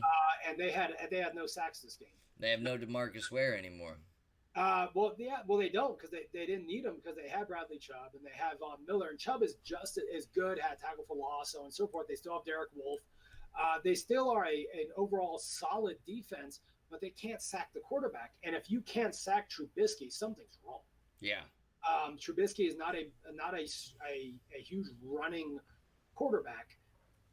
He's not. He can scramble a bit, but with Von Miller and Chubb, there should be no reason one of them shouldn't have gotten at least a half sack or something.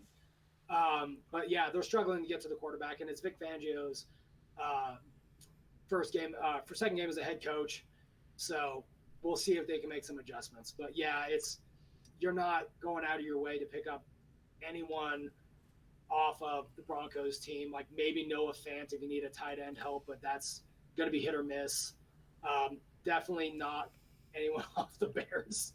I'd say the Bears defense. The Bears defense has held people. If they're available, though, because the Bears. If they're available. Yeah, they're one of the more highly drafted ones.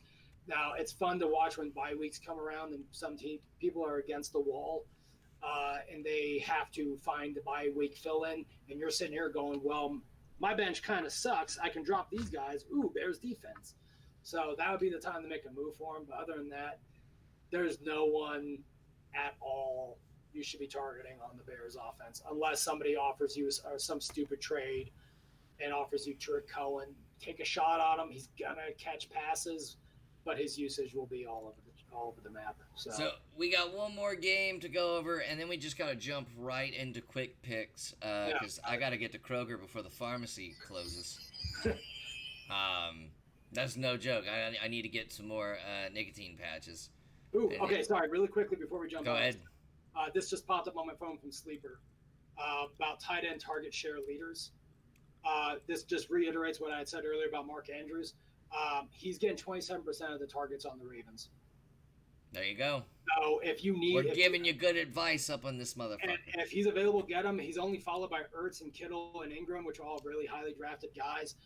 Chances are Olsen's available in your league. He's getting 20% of your target share. So if you need a tight end, maybe even Greg Olsen. I'm going over. Ancient Greg Olsen. I'm going over and getting Mark Andrews right now. I don't think he's probably not available, man. After that first week, people overreact and they go. Damn, no, he's not. Yeah, that's what I'm saying. After those numbers, people grab him. Like, I grab McLaurin, but, I mean, Andrews will not likely keep those numbers up, but he is proven through 2 weeks to be a target. So, damn, you never know. Well, I was going to grab him. All right, so the other newsworthy game, New Orleans 9, LA 27. Yeah. Drew Brees going out with some thumb ligaments for 6 weeks. Sucks too, because he's one of those guys. It's the NFC Championship rematch. Well, he's one of those guys that it's kind of like a lot of people felt about Brett Favre at the end of his career, or even like those players you're like, God, they deserve one more fucking championship. I don't think he retires for this. I don't think this takes him out of the ball game completely. No, he's not. He's going to be back this year. He's going to be back in 4 to 6 weeks. And it's Teddy Bridgewater's an okay replacement. It's a partial tear. Partial tears you heal a little bit faster. He's got the best trainers. He's going to be back for 4 to 6 weeks. They still have Alvin Kamara. Hopefully, is still healthy by that time, and then they can pick up where they left off. Now, saying that about Bridgewater, that's the thing. People forget Bridgewater hadn't really played meaningful NFL snaps in a very long time. Since he came in for the Vikings after coming back from that pretty fucking bad knee injury. Was with the Jets for an off season before we traded him to the Saints for a 3rd round pick. And then they extended him because even the Saints are going, this is a guy who do really well, 17 to 30, 165 yards, did not turn the ball over. Yep. And that's going to be... And he was not ready to face the defending NFC champs. Not even just that, but he's a different skill set than Drew Brees. So when you get Sean Payton's one of those guys who has a game plan for both of these guys. He has a game plan for Drew Brees and a game plan for Teddy Bridgewater, which is why Bridgewater came in and was able to be somewhat efficient. You're going to see him open up a little bit more next week because he had to knock the rust off. Tough game. He was not put in a good position. If he rolled in, Drew Brees got hurt, and they were up 27-9. Say it was the inverse, and the Saints were up. Then, great. I can take my time, hand the ball off, take my shots where I need to. No, he's playing from behind. He still protected the ball. Still got some decent yardage. But that's what you're going to see from Teddy Bridgewater is more dinking and dunking rather than those long bombs that we're all used to seeing from Drew Brees. So Teddy Bridgewater is going to be a good waiver pickup if you have Drew Brees, mainly because it's that offense. You have Thomas, you have Kamara. They are going to pass the ball. So if you have Drew Brees and you don't have a viable backup, you could do worse than Teddy Bridgewater. Yeah, you could do worse. Pretty much Teddy Bridgewater would be the best one out of the waiver wire right now. Let's go on over to quick picks, and we're just gonna roll through these, Chris, because I need to get some nicotine patches. I told Misty I would. Are you itching? I am. Oh, there she is right now. There she is right now, calling me to see if I've gotten the nicotine patches. Hold on, I'm gonna mute myself real quick. Hey, turn off that phone. Titans versus Jaguars. Chris, go ahead. All right, so I wish I could tell you I knew the answer to this one. I can hear you. I'm gonna wait. Yeah, Dan's got to go to Kroger's.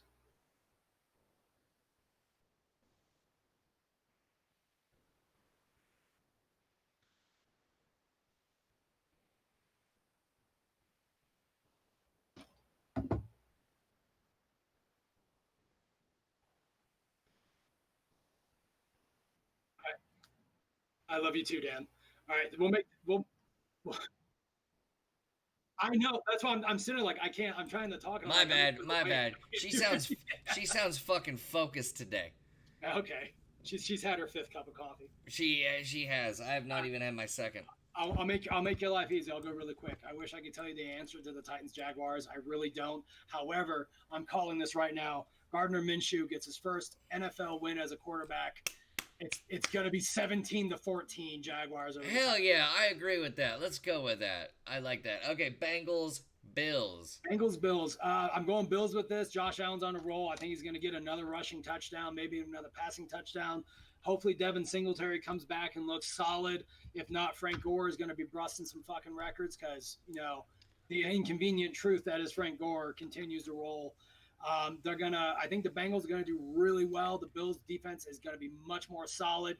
You're looking at a double up 28-14, 2 weeks in a row, Bills over the Bengals. All right, we're going over to Philly with the Lions against the Eagles. I'm going to go with the Eagles on this.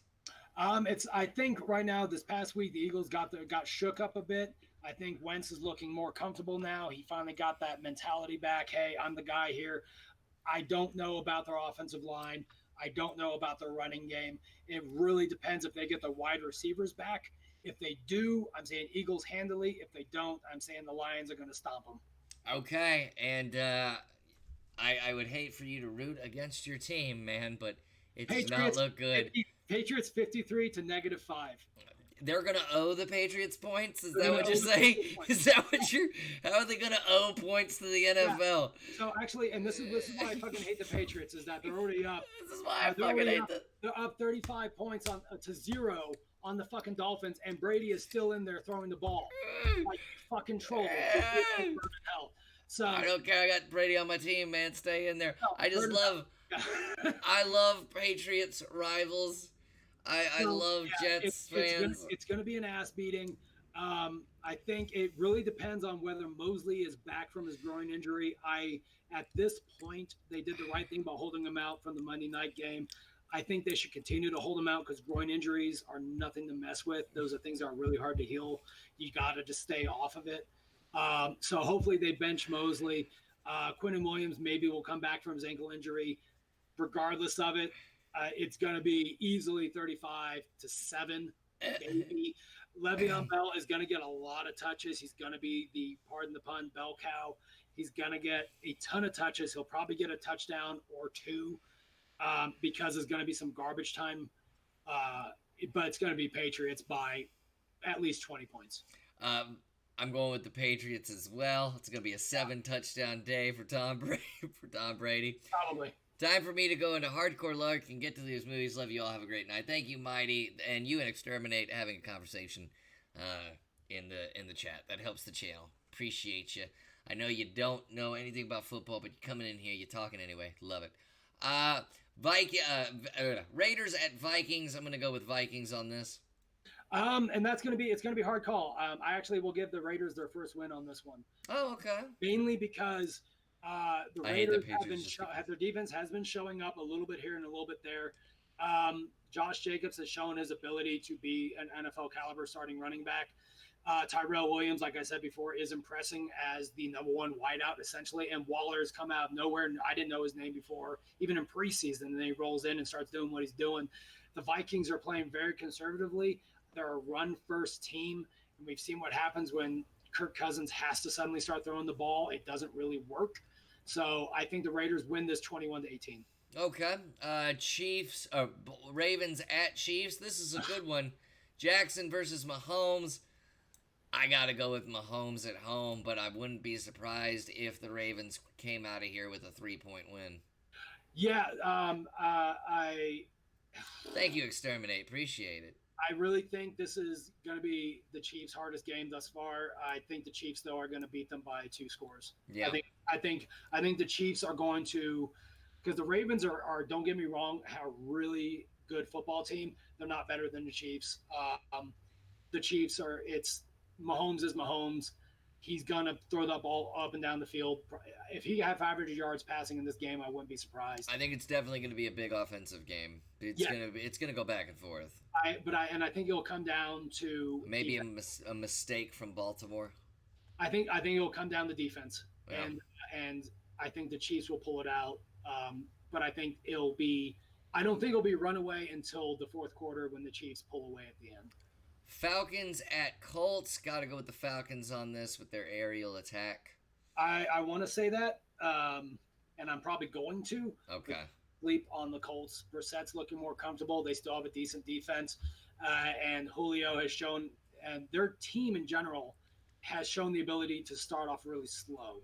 Devonta Freeman's starting off slow. Julio takes him a few quarters to get going.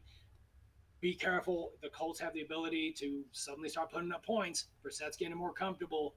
This could be more of a shootout. I am more inclined to give it to the Falcons, though, just after what Julio fucking did. Yeah. So I'd say Falcons, 24 to 17. Broncos at Packers. I'm going with Packers. Just not going to go against Aaron Rodgers versus. I'm just not gonna. Aaron Rodgers and the Packers take this by like 14. Probably. And that's the thing. It really just depends on the Packers are a damn good defense, and we've seen what the Broncos are unable to do when they're going against even a middle-of-the-road defense. Don't sleep on them, though. It could be a better game than we think because, the Packers got up early on the Vikings, and then they couldn't score the rest of the game. So you better believe that Vic Fangio and the Broncos are studying that game tape and how the hell did the Vikings shut down Aaron Rodgers for the rest of the game. So it could be better, but I'm still giving it to the Packers. I will not be seeing it because it is not Fox's game of the week. What is Fox's game of the week? Oh, we'll get there. Next game, Dolphins at Cowboys. This is going to be like I'll be watching this locally. I'm giving the Dolphins their first win of the year. Man, no, this is going to be a Cowboys ass kicking, and then the fucking commentators are going to be like, this Cowboys team is really good, and then the local reporters are going to hype Super Bowl because it's a 3-0 start. I can see the Cowboys pulling up Patriots and going 43-0 on the Dolphins. It's possible, and that's the thing is that everyone on it's going to be a pile up. It's going to be on the team. They're going to be in Jerry World. Freaking Dak is playing for a contract, and he's playing really well. By the way, the top 3 quarterbacks in the NFL right now in order: Patrick Mahomes, Andy Dalton, and Dak Prescott. And wait till he goes against a better defense. Ezekiel Elliott is finally going to wake up. He's had a slow 2 games, but he's going to wake up in this game and just run all over that Dolphin defense. Yeah, it might be the Zeke show into week 3. It's going to be the Zeke and the Pollard show because once they get up, they'll pull Zeke and let Pollard get some touches in there. So exactly. Now, America's game of the week. Giants and Buccaneers. Poor shit. Seriously? Well, the next one is Panthers-Cardinals. I don't think Fox knows what a game of the week is anymore. But yeah, that's Giants, Buccaneers, Panthers, Cardinals, and then we got the CBS lineup and finally the NBC game. So yeah, according to Fox, because it's always one of the 3:05 games that are the game of the week. I'm gonna give the Buccaneers the win over the Giants. No, you know what? Daniel Jones. I forgot Daniel Jones was starting. Daniel Jones is gonna beat the Buccaneers. Daniel Jones is gonna do it at Tampa Bay. And then everybody's going to be like, is Daniel Jones the real thing? That's what's happening. Daniel Jones beats the Buccaneers. Chris, tell me I'm wrong. It's going to be 28-3. By himself exterminate. Just Daniel Jones. No, of course, he'll have an O-line and someone wide receivers. Buccaneers are going to shove it down the Giants' throat. I don't think so. I think Daniel Jones comes in, and I think they upsets the Buccaneers. Next, Panthers, Cardinals. Panthers. Actually, I don't know. That's what I mean. It's right now McCaffrey is suffering because Cam can't complete a fucking pass. And Cam might be legitimately crazy. He might just be a legitimately crazy person. And he re-aggravated his foot injury. There's so many question marks on it. You know what? Let's give Kyler Murray his first win. I would too. I don't know how it might be like 28-24 or something like that, but I think the Cardinals finally pull one out. Get you one, Kyler. Get you one. Steelers at 49ers. I've got to go with 49ers right here. The 49ers look like the real deal. Yeah, Garoppolo's definitely getting more comfortable. He's finally being able to play quarterback after all the injuries and all the time off. Mason Rudolph's going to be in his second game. Finally, his first starting, so the game plan will be around him. It's going to be better than that. I'm giving it to the Steelers, but not by a lot. Gotcha. Saints at Seahawks. I'm going to go with the Seahawks on this. Teddy Bridgewater. If Teddy Bridgewater was playing in New Orleans against the Seahawks, I would go with the Saints. Only because home field advantage would be more comfortable for a backup quarterback. But, I mean, Russell Wilson. Well, the two running Carson and Penny are running roughshod over everybody. They're good. The Seahawks finally, like I said, DK Metcalf coming into his own. They got Clowney, who's looking pretty damn good with them right now. The Saints, while they still have the weapons, if the Seahawks get up early, which they have a worse pistolman. That's what I mean. If the Seahawks get up early on the Saints, I think they'll have a hard time coming back. I think the Seahawks take this. Okay. And Texans at Chargers. Chargers 57-0.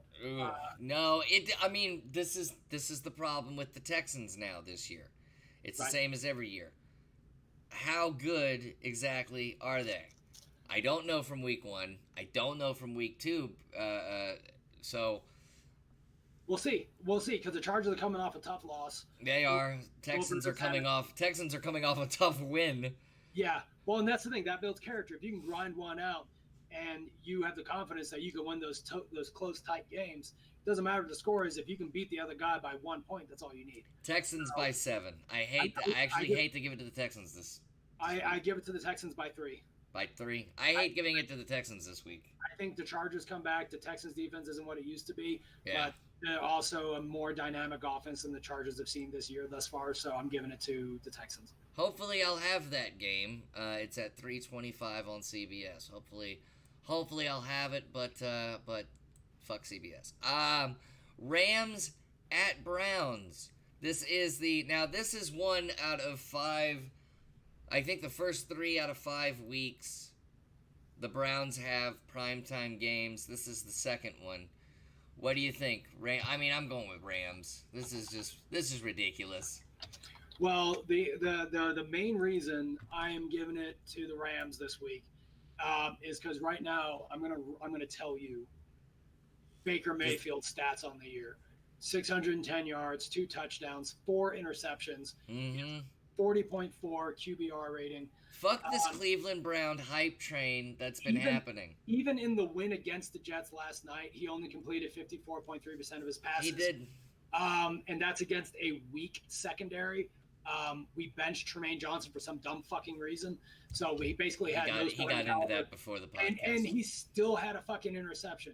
So don't trust Mayfield to come out and do anything spectacular against a still very solid. The defending NFC champions. That said, Aaron Donald went out with a back injury this past week. Doesn't matter.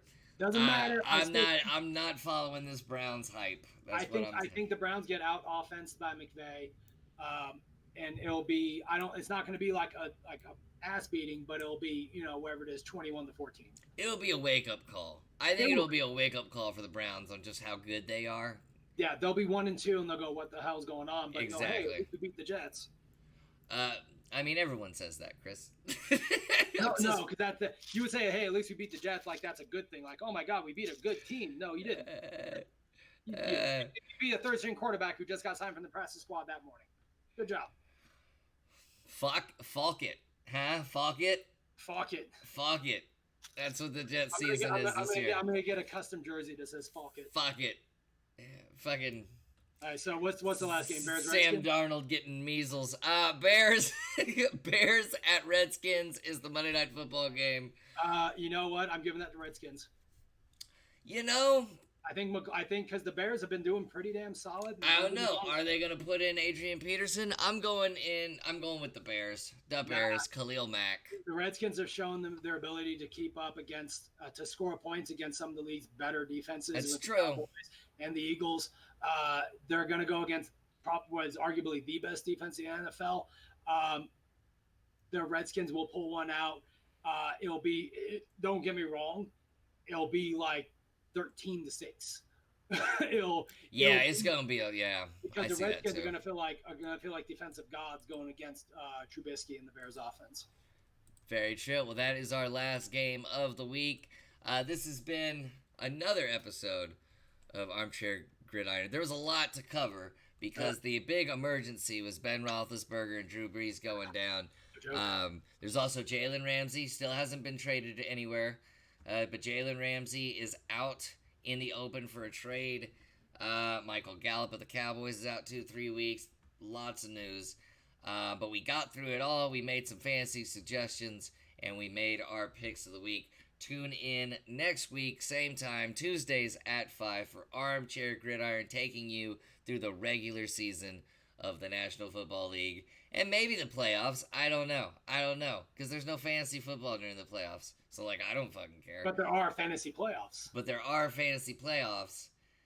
And fuck DraftKings. I don't know why I said that. I don't know why. I'm just running out of shit to say. We are sponsored by... oh God, I don't even know what the other one is. Was it DraftKings and... DraftKings and I don't know what the other one is. Yeah, I always thought it was it's just not legal in DraftKings. Colorado, so I don't know. It's not. That's right. You have shit that you can't do. Yeah, I also have a state income tax. You want to rub that in too? Is that a bad thing? No, more shit gets fixed. Taxes, but I don't have a state income tax? Yeah, you live in Texas. That's right. That's right. Maybe you shouldn't have moved, motherfucker. Education capital of the world. Huh? And you even spell huh, sir? Can you even spell huh? What y'all got up there? You probably went to one of those fancy elitist Jewish schools. Cowboys going to Super Bowl. Oh, okay, now we're being hosted. King Retro Queen Paris, thank you for the host. Appreciate you. We are actually on our way out for Armchair Gridiron Season 1, Episode 3. I'm Dan. I'm Chris. Sorry. Yeah, I'm watching. We're not even on a delay. We're not even on. Well, because I can't see you. You just got on to me about my fucking education. I can't see anything that's going on in real time. So everything has like a 4 or 5 second delay. So I'm watching you, and it's like I'm Dan, and I'm watching you laughing your ass off. No sound on my end. Okay. I'm sorry. First of all, thank you everybody. Exterminate Mighty, Miss Colette, everybody that came into the Facebook. Yeah, for Armchair Gridiron Season 1, Episode 3, I'm Dan. I'm Chris. And we'll see you next week. Later, guys.